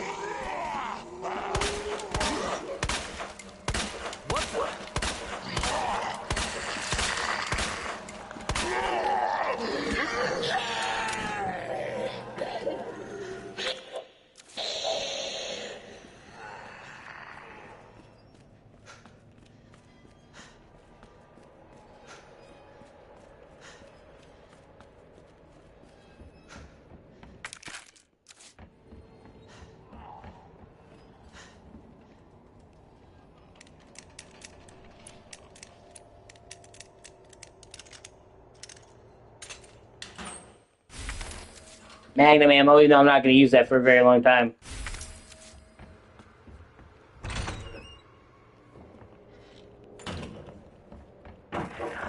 Yeah, and here they explain about clickers. What in the... Any survivors. Consider this a gift for anyone so unfortunate enough to be alive. Keep your eyes peeled for those creepy fucks. They look like they were skinned alive. Lickers, we call them. They're blind as bats, but their hearing more than makes up for that. As long as you don't run around like a total idiot, guns ablazing, you should be able to slip right by them, probably. Either way, make like my grandma and creep around as slow as possible around them, yeah? Anyway, not that I want to go, but duty calls. Dad, and I've got a friend to avenge, David. Yeah, you have to walk around Lickers. Thankfully, it's not a big deal right now. They don't pop up for a little bit longer.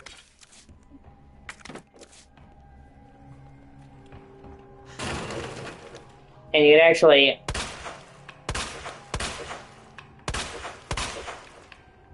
get this guy. I forget how you do it, but you can get him to drop down from the ceiling. And you want to do that.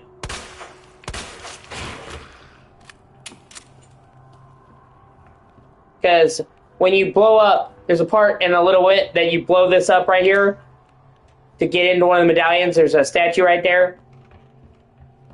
And you want to get out of the room because it spawns a liquor, but this fucker falls down and knocks over the bookshelf. If you take him down right here, he doesn't knock over the bookshelf, and you can just get the fuck out of the room. Okay? Because liquors are, they're bad, but it really depends on who you're playing, how bad they are. Okay? Because Claire, actually, that's her bread and butter is killing liquors. She has the grenade launcher, 2 flame rounds, liquor's done. Leon does not have that kind of firepower. Lickers are a much bigger pain in the ass for Leon. Then again, his shotgun makes regular zombies kind of light work, so it's a give and take. Some guy's scribblings. Damn these corporate assholes. They cut me off after all I've done for them. But if that's how it's going to be, so be it. I'm going to have a little fun of my own as the world goes to shit. I poured all those filthy pigs up in a steel pan and set some C4. All I gotta do is detonate it, and it's sayonara, suckers, but it's no fun if it's over too soon. So maybe I'll get that one reading and leave something to really squeal about. Yeah, maybe I'll give him a little toy and tell him, kill the guy next to you, and I'll spare the others. I wonder what he'll do. You yell about justice and pride, but how many times did you go against me, your own superior? Yeah, you're such a good cop, so good you had to die. Man, this is fun. I need some music for this. Yeah, the police chief is a seriously sick and twisted asshole. He's pretty fucked in the head, honestly.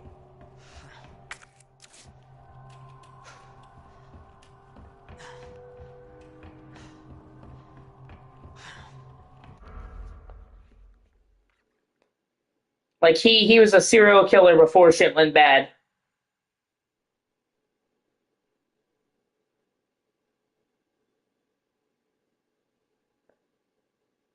He actually killed this innocent young girl and embalmed her. He's a real fucked up piece of work.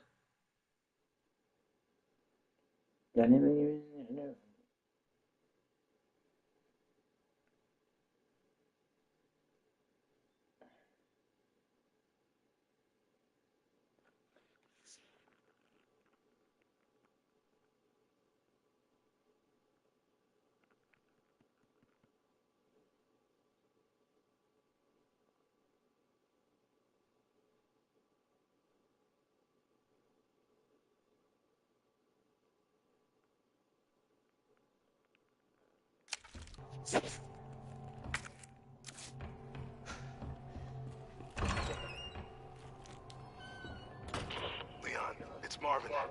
I need you back here ASAP. Are you okay, Marvin? I've got something to show you.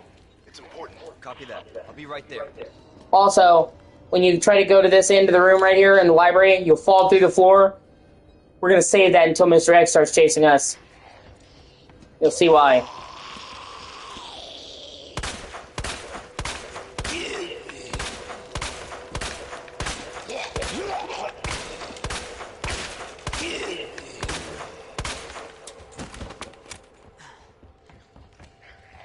There's another knife here.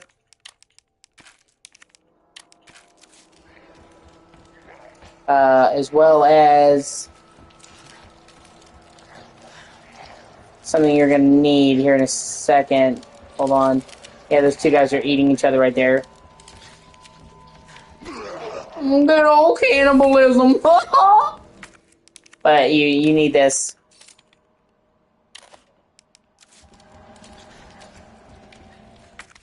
Yeah, there's a knife I was talking about right there. That's not a knife. This is a knife. And then we got the key that we needed. This key's gonna open up a lot of shit for us.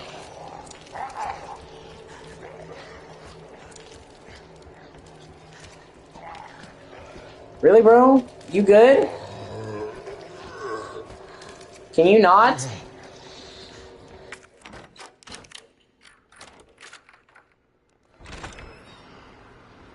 That being said, however, hold on. There's another... where is it? I'm gonna climb with the ladder. Nope. You keep climbing with the ladder. You do not go back down.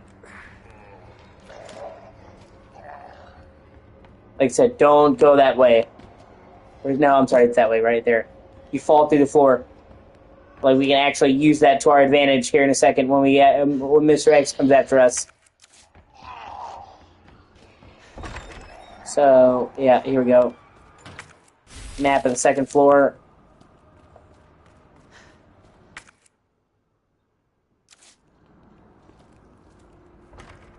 Yeah, we get a shortcut back here. Okay. I used to remember all this stuff, too. Fuck me. Fish, crab, pot. Okay.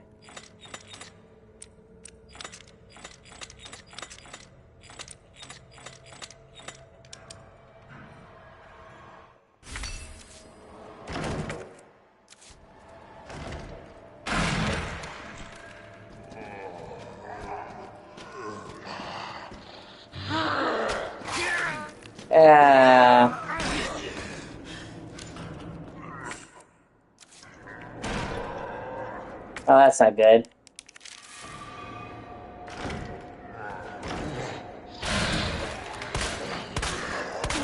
Although this is actually going to make my life more easy. Once you kneecap them, they can't leave rooms anymore, so that'll trap them in that little alcove right there.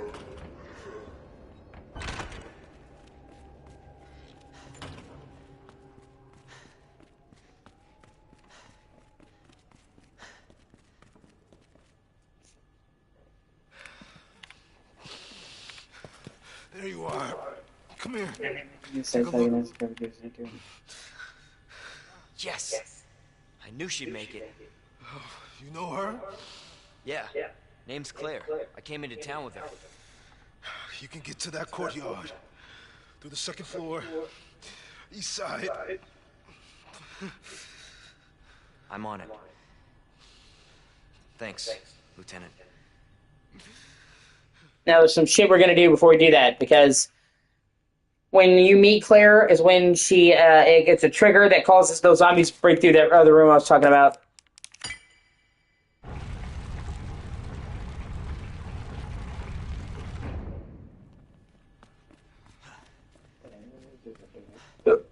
Excuse me.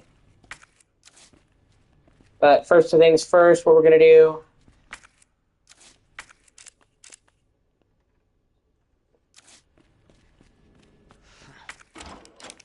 We're going to open this right here. That's a back way into the police station office. There's also supposed to be a Mr. Raccoon in that here.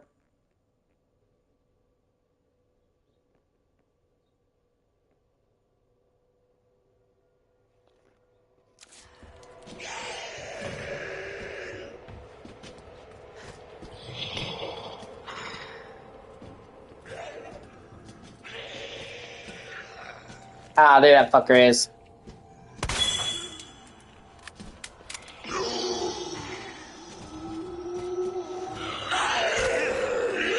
Fuck. What the hell?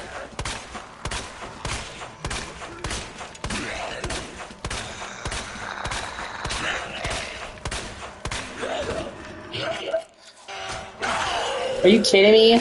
God, what a dick. Fucking bobcat.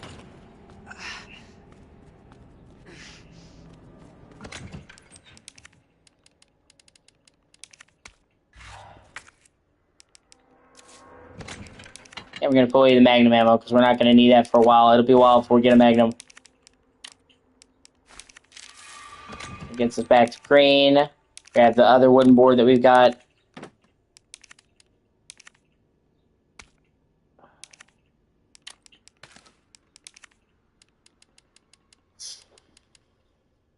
We have the first aid spray, so we've got a heal.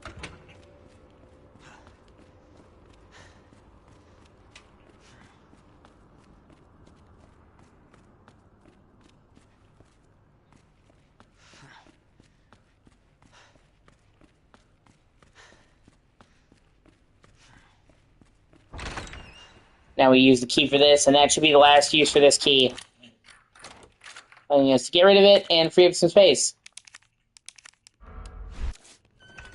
So now you're not going to go that way towards Claire.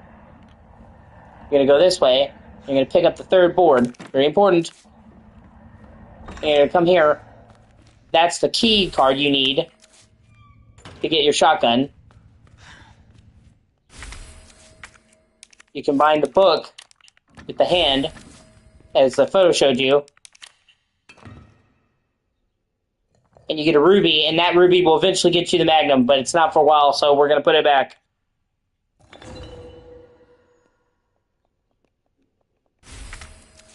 Well, first you have to examine it and get the ruby out of the scepter.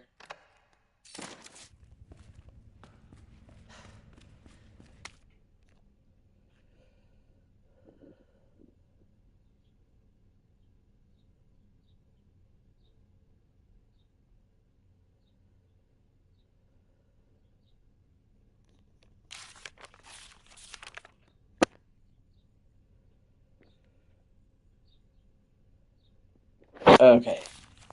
And once you get the shotgun, oh my god, does it make your life so much easier? You've got no idea. Shotgun is your fucking bread and butter. And then you upgrade the shotgun, it becomes even better. And in fact, in the original RE2, if you got the upgraded shotgun, like you found the extra part, it was like one of the most overpowered weapons in the game. It broke the fucking game.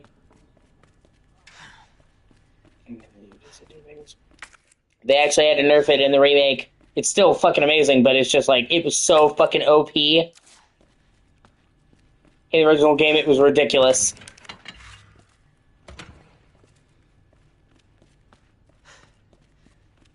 Like, it could kill like 4 zombies at once with one shot. It was like you're playing fucking Doom.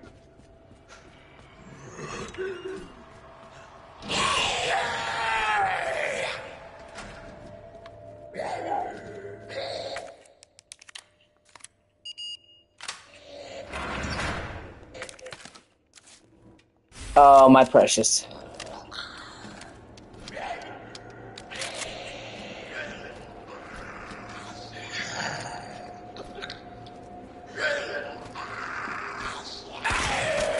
Are you kidding?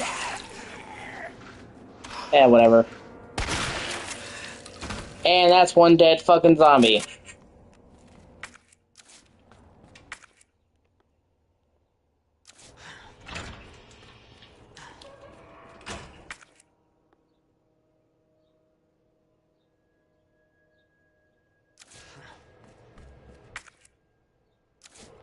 And I gotta go back through. The shotgun is unironically the fucking room sweeper.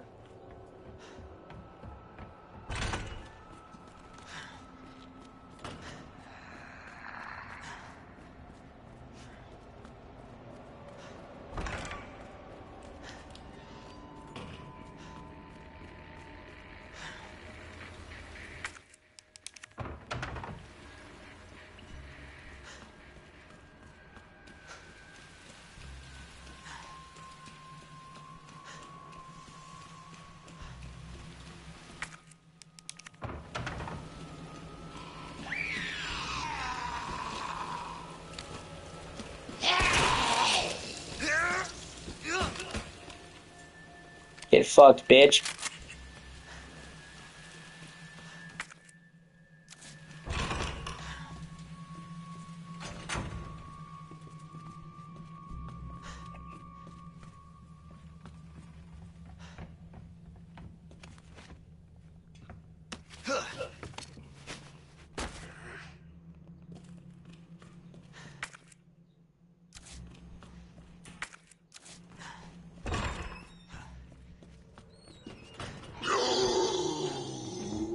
Oh, sounds like that Soldier Boy. You.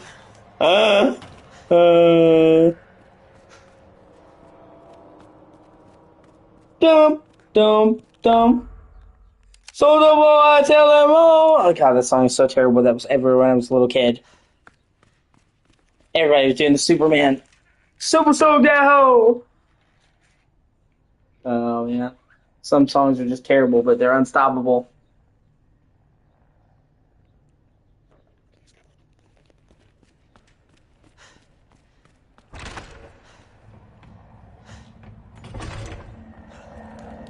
I never do that, but I guess.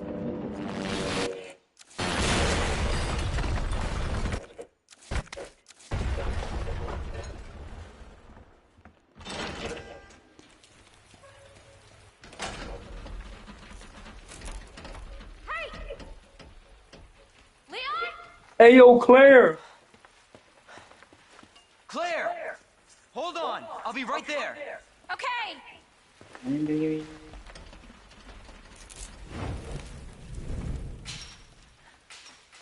Maybe we're gonna go Claire! It's so nice to see you.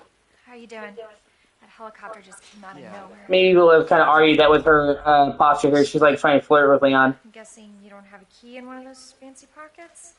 Unfortunately, no. But how are you doing? You know, just surviving. That's good.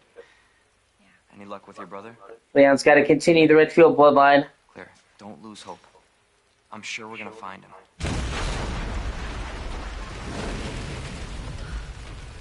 Damn it. You know what that means? Yeah. Dinner time. Claire, I think you should go. Don't worry about me, Leon. You take care of yourself. Claire, you need to go. Now! Okay, let's get through this. Both of us.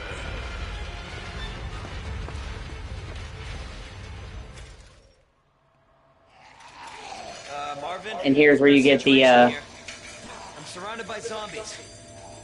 Marvin, do you copy? Marvin! Damn it.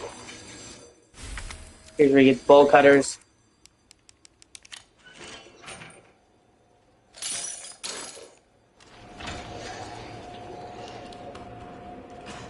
You're quickly going to use them right here.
And then...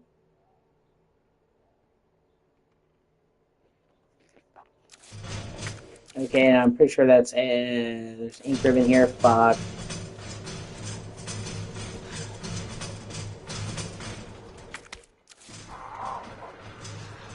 We're not gonna have to come back here, so. God.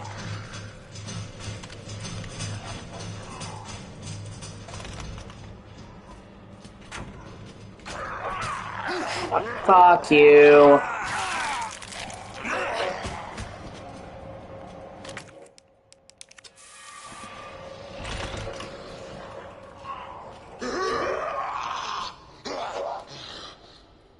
Thankfully, the zombies won't follow you.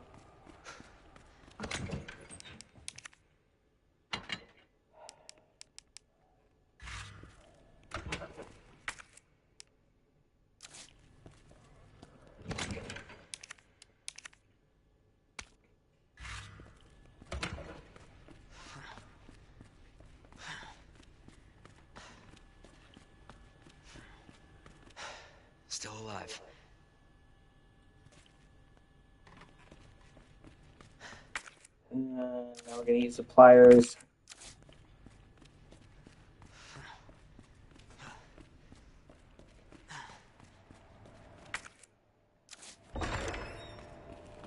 See? And now, for every one of these windows, a zombie would have broken in if I hadn't boarded up. 1, 2, 3. So counting the other zombies over here, I think there's 2 here, there's like 5 in this one hallway.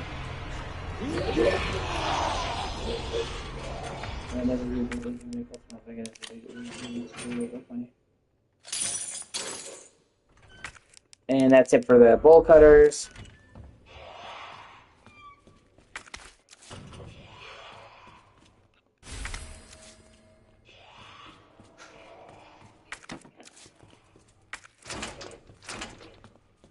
We never get to go there. Claire's the only one that gets the heart key.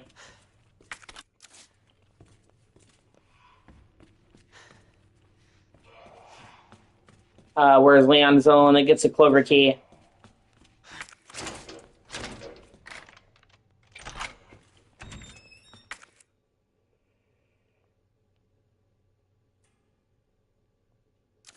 Okay, now we're gonna run up the stairs. Yeah, I know he's popping through.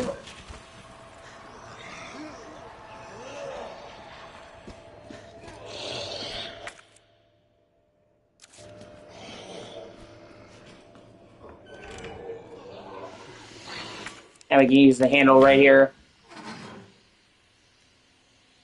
Sure, stop the steam.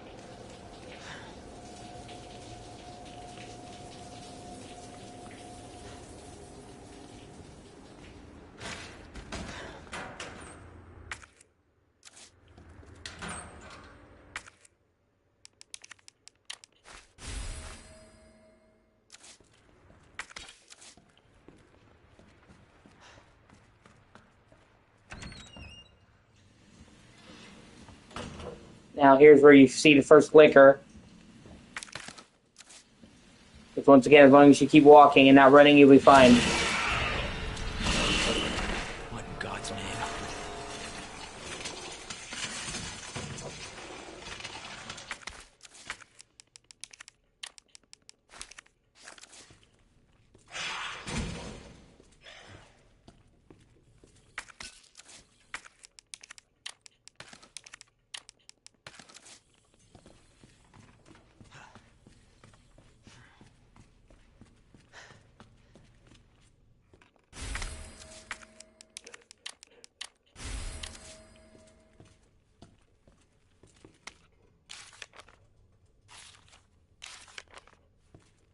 As a code to the key that I've already gotten.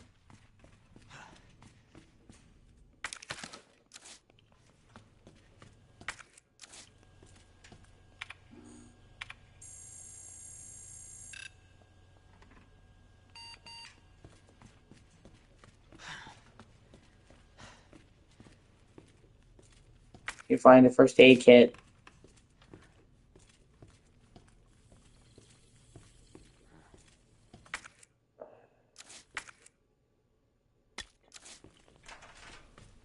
And another flashbang. And I'm pretty sure that's... Yeah, see, with the... yeah, you get Leon's Magnum. Okay, there's supposed to be a Mr. Raccoon.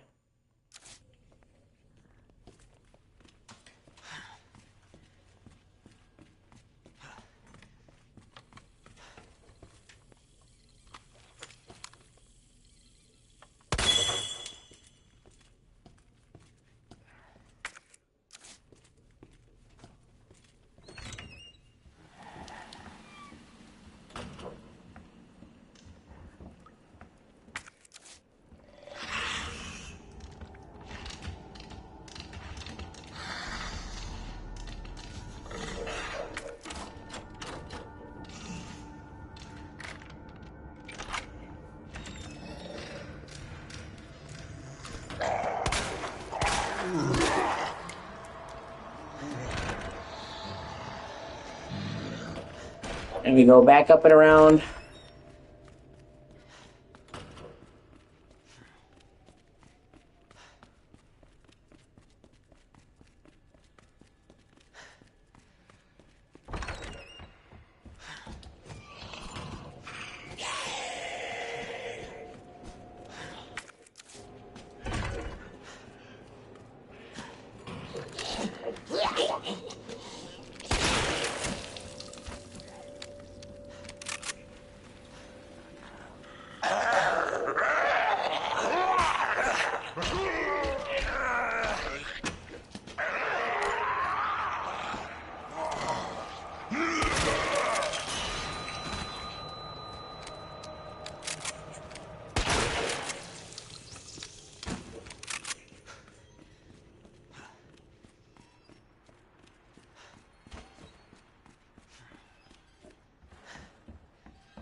Now you're gonna want to set this up.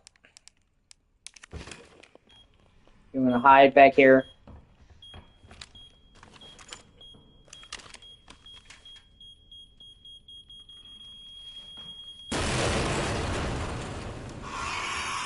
And then when you leave, Licker's gonna try to grab you. Oh, what is this? Chick, bow, snake.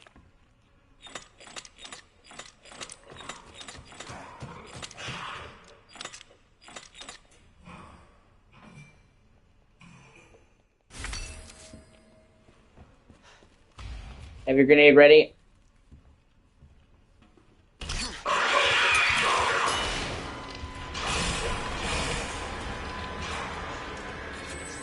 Fucking knocks it down anyway.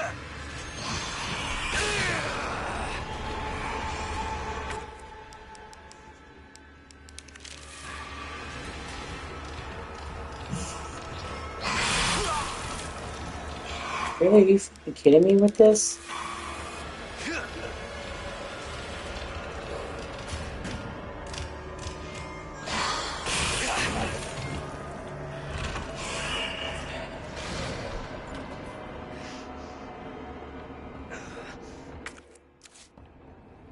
Whatever.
Enemies give reduce the doom equals my fucking ass gonna reduce the doom.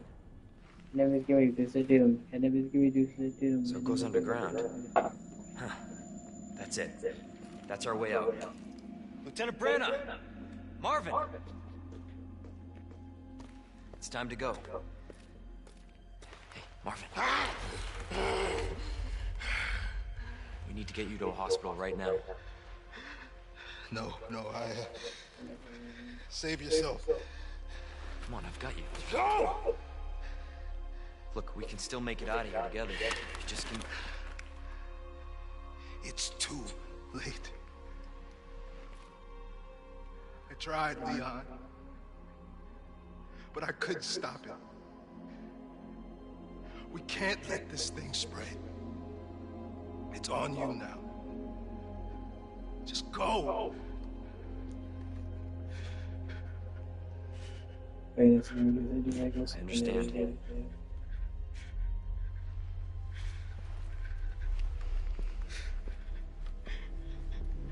Marvin's a great character, man.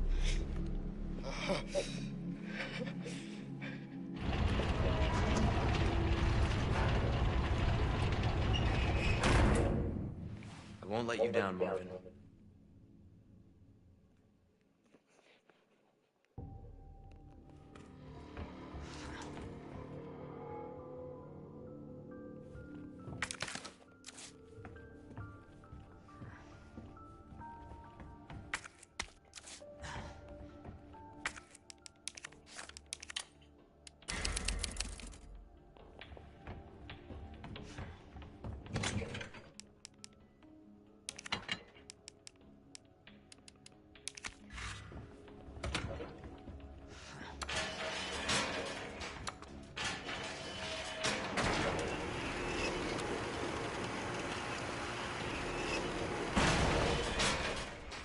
You also come down here a little bit earlier. You can't access it right now, but this is where you would use the police badge, but you can get a hand grenade, which will help you. You're about to get the first real boss fight in the game.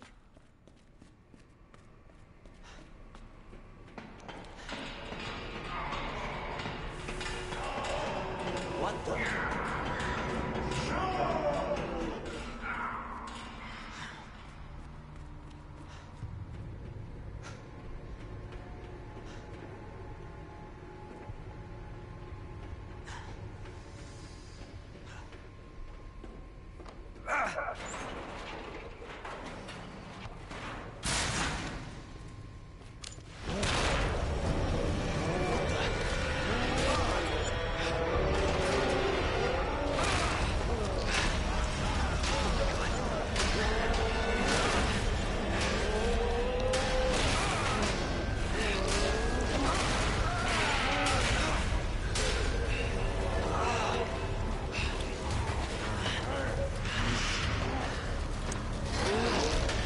Jesus.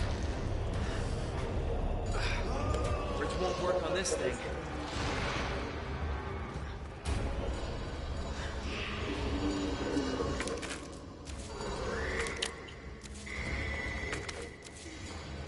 And the main thing you don't want to let this guy do is fucking corner you.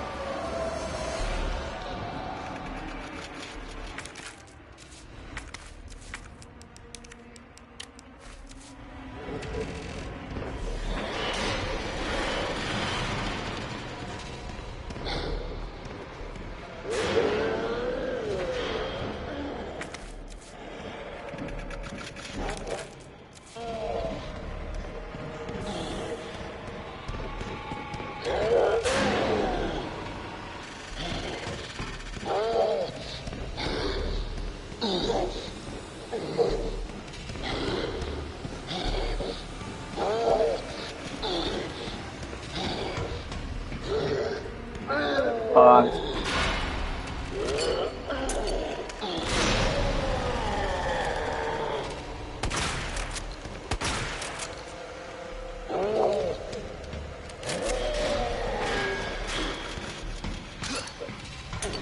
Oh, god damn it, I wasted that grenade.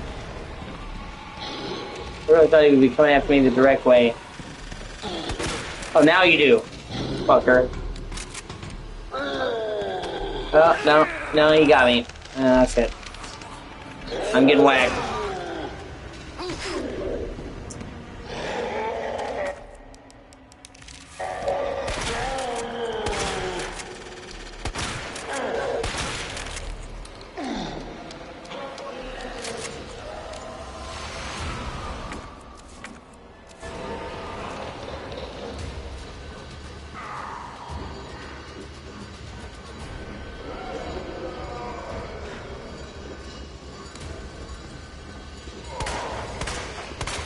No choice. Gotta take it down.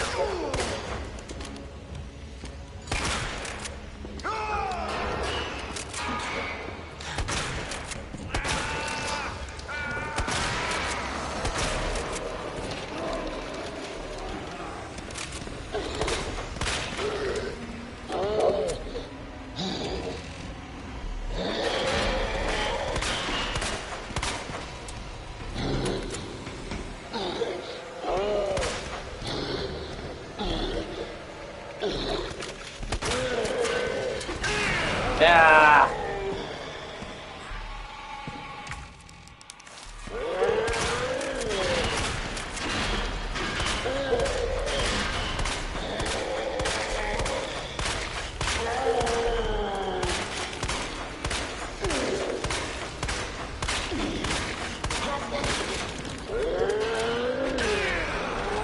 Ah, fuck.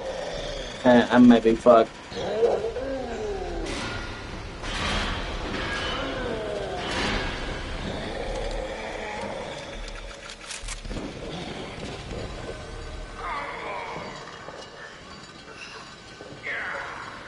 Damn.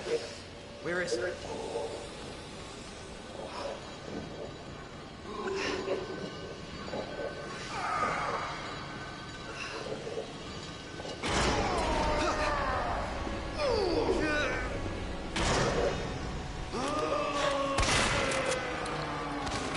Oh, fuck.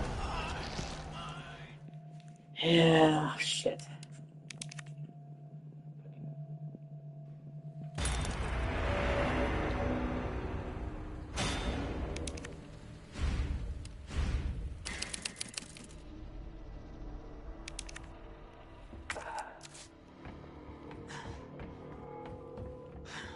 I almost beat that fucker.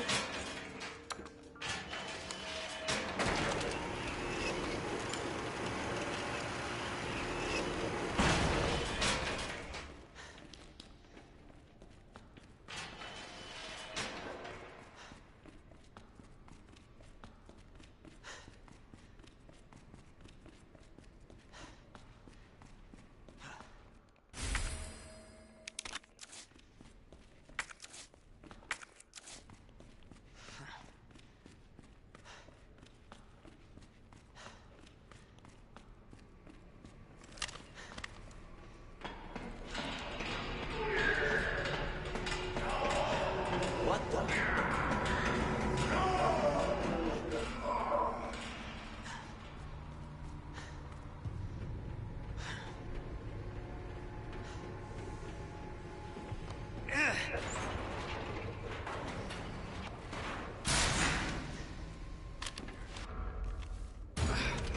Words won't work on this thing.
Are you kidding me? Seriously?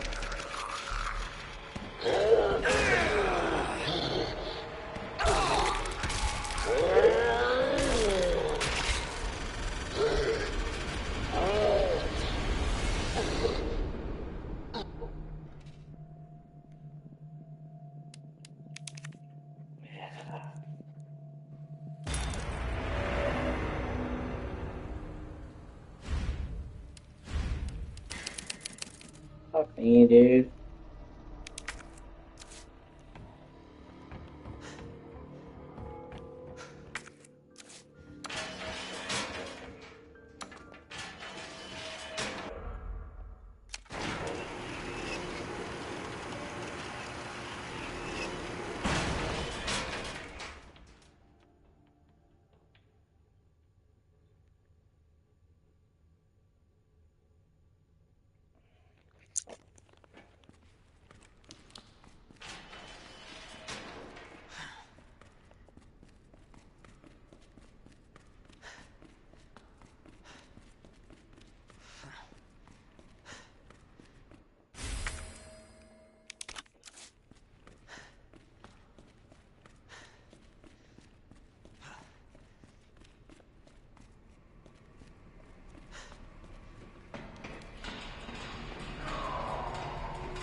What the?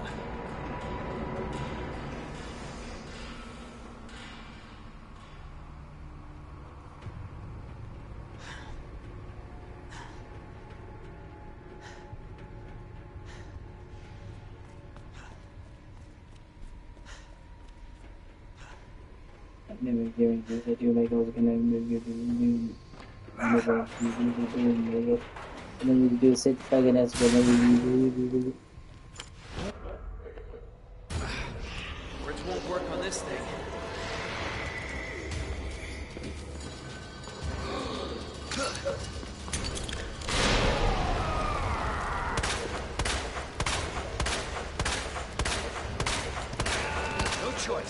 Gotta take it down.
Oh, fuck. Woo! I never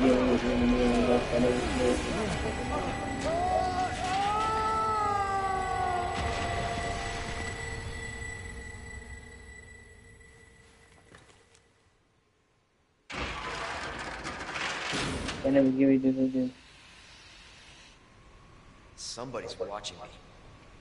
I always feel like somebody's watching me. Can't get no privacy. Whoa.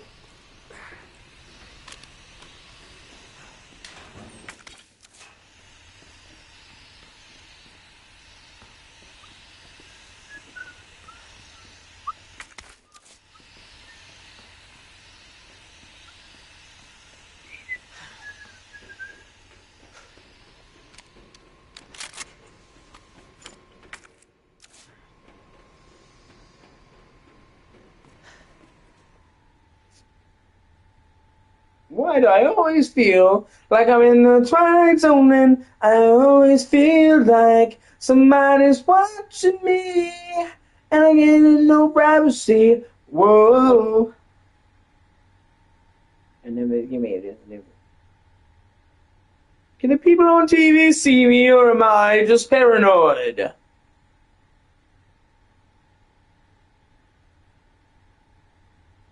And then give me it. Gotta never give me what do what's the deal and do gotta never give me what do what's the deal new. And never give me the new. I never give me the new. Okay, I gotta do my city ritual real quick. God Nevin, one about to say next, and whatever he says about track was the start of the prayer. God Nevin, by which I mean God Nevin and only God Nevin, not go to sing for anyone else. God Nevin and Jesus, possess my words and intentions and all my thoughts and do me four favors. And also, if I don't look at the camera, it's not like faith, just anxiety. 1. Please forgive me for doing sins and deals with drink. Please do the sins and deals with safe drink and even the best way concerned or demand. 2. Please show I have an next closer now. 3. Please are okay. 4. Please don't harm me, okay? And also, the way 7 number 1 respect. O.C.G, man. That's right, I gotta flip the switch. Forgot about that.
Damn. Need a key card. You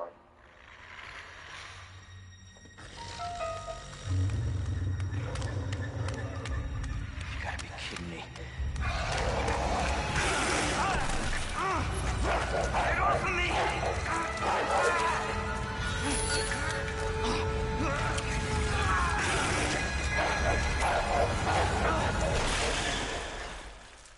Hey! Who is that? Stay sharp.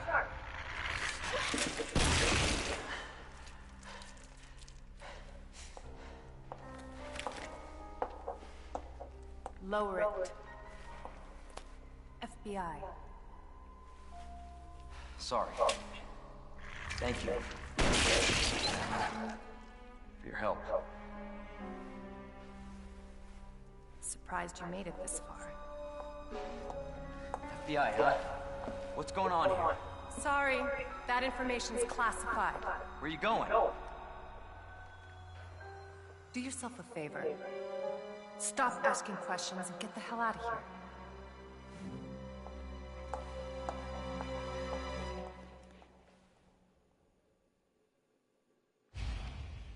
Hey! I'm not done talking to you.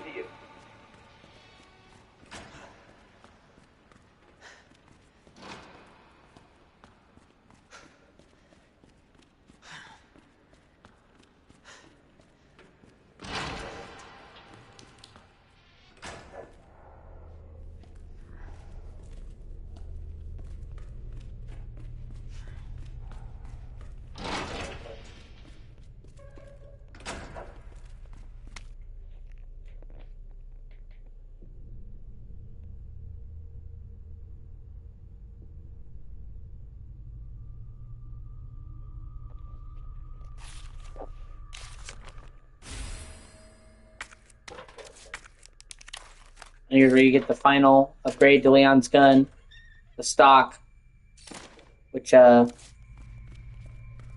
a fire.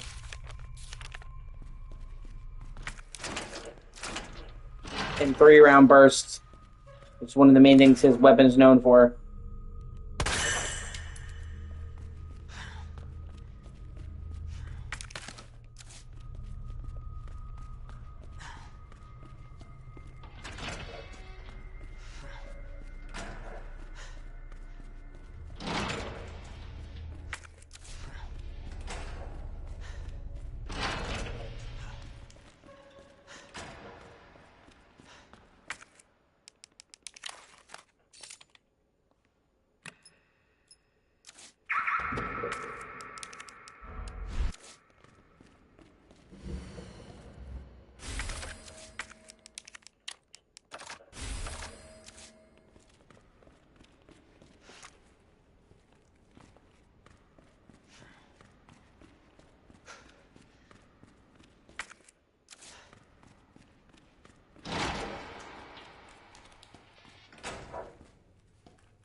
And honestly, Ben coming up has one of the most gruesome deaths of any character in the series. Hello? Hey. I don't believe it. A real human. Hello, human. You been here long? Long enough. Are we the last ones alive? No, there's a few of us. That's good news, I guess. Yeah. That's of course Irons sent you. Irons? You mean Chief Irons? Is he still around? Who cares? Hopefully he's somebody's dinner by now. What do you mean by that? He's the bastard that locked me in here.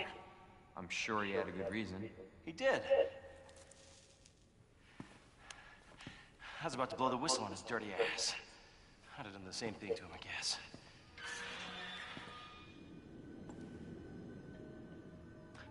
Hey, I'll make you a deal.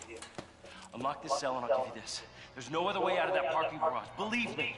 Sorry, I can't do that. I have to talk to the chief first. Look, we're both prisoners in the station.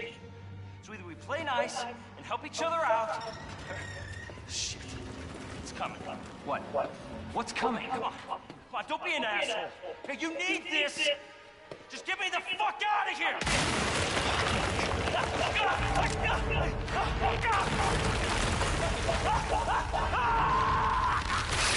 Oh. Oh my god. Oh, it's going, man.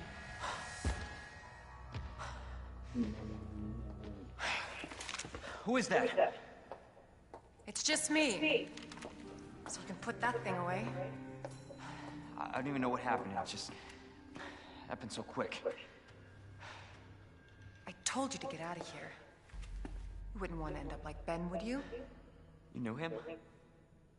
He was an informant. Had information of use to my investigation. So what he said was true? Hey, you can't keep walking away from me. I don't even know your name. I'm Leon Kennedy.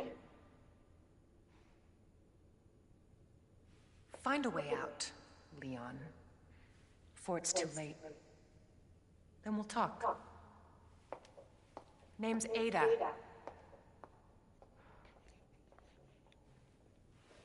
If she's Wong, I don't want to be white. Deal's on.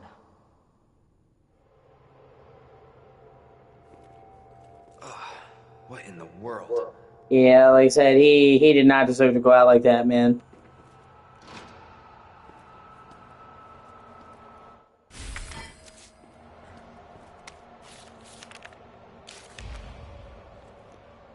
Like, he legitimately was actually trying to expose the corruption. He was just in the wrong place in the wrong time, got fucked.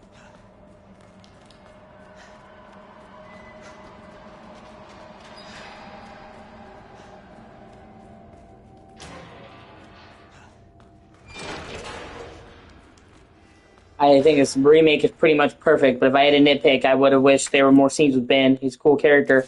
He only pops up in Leon's campaign. He only gets that one scene. I would like a couple more scenes with him before he got.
Ah.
Hold on, let me make sure I'm staying up to date with the collectibles.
unfortunately, when you find Marvin dead.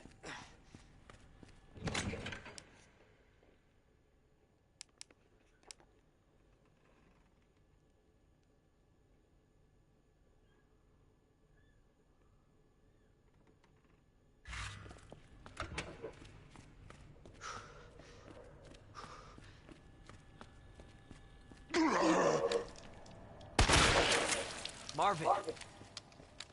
Oh no, I'll stop this, Lieutenant. I promise.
Jesus Christ!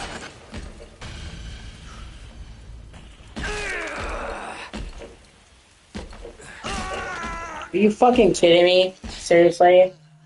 Oh my god, that's so fucking lame. Imagine fucking killing me. His blind. Ooh. So fucking lame, dude.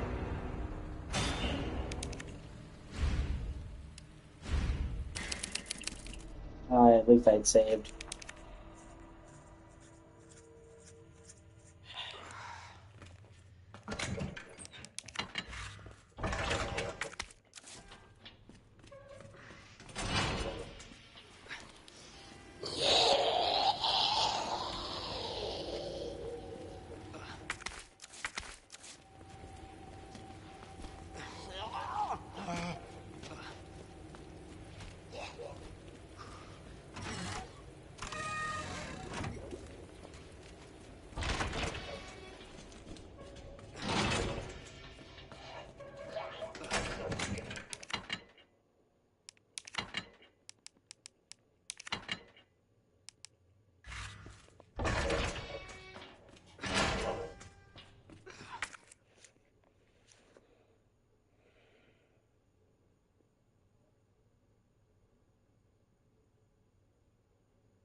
Okay, I need to get the key.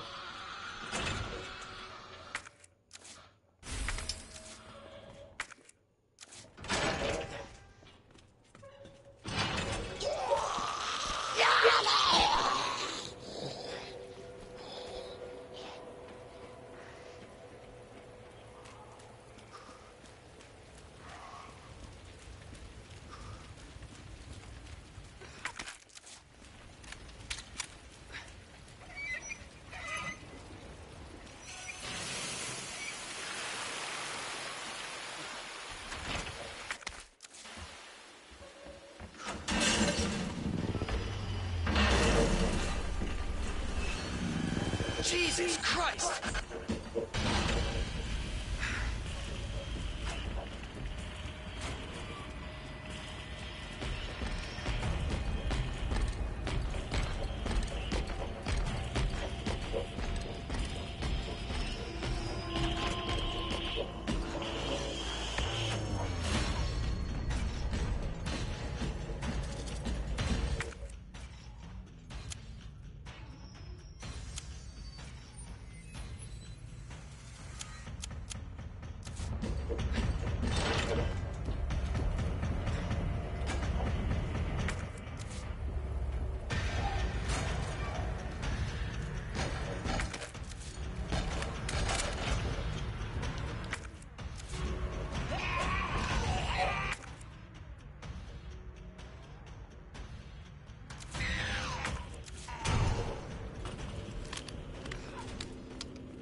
Ah, fuck, went the wrong way.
Yeah, I gotta loop around now. Fuck.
God damn, I forgot I could do that.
Like, I'm going over the fucking window. Holy shit. Oh my god. Oh, and then I...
I never give me... I never give me you just did them. I never give me you just did them. I never give me you just did them. I never give me you just did them. I never give me you just did them. I never give me you just did them. I never give you just did them. I never give you. I never give you. I never give you. I never give you just.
Bum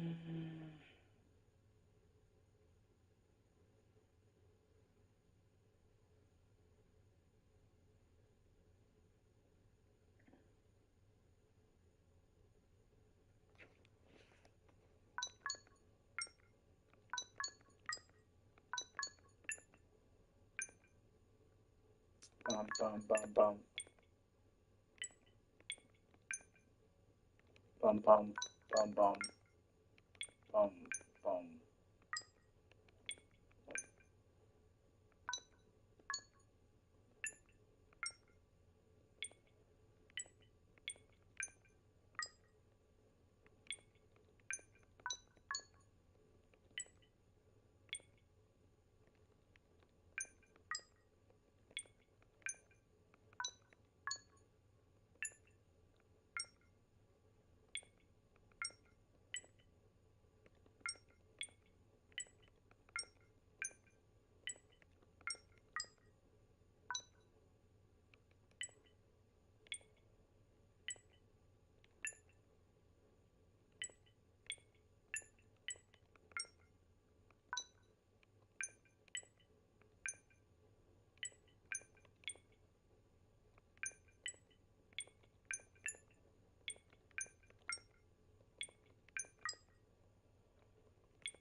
Finally, more fucking space.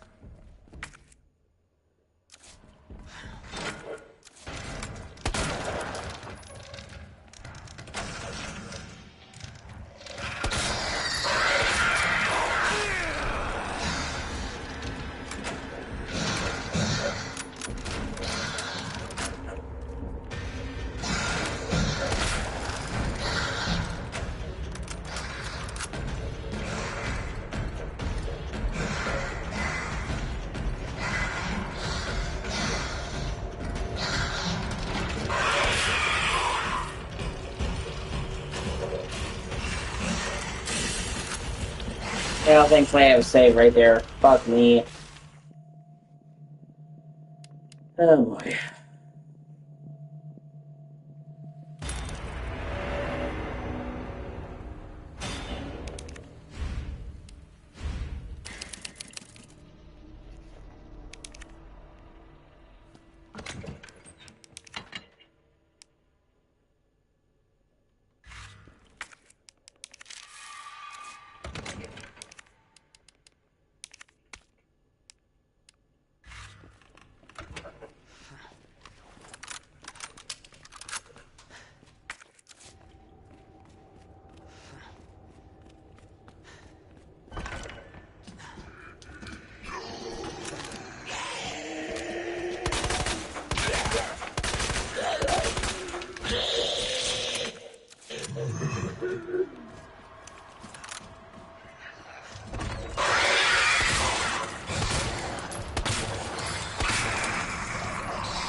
Check the trophy list.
And I'm gonna take a short break. I'll be back on the thing watching.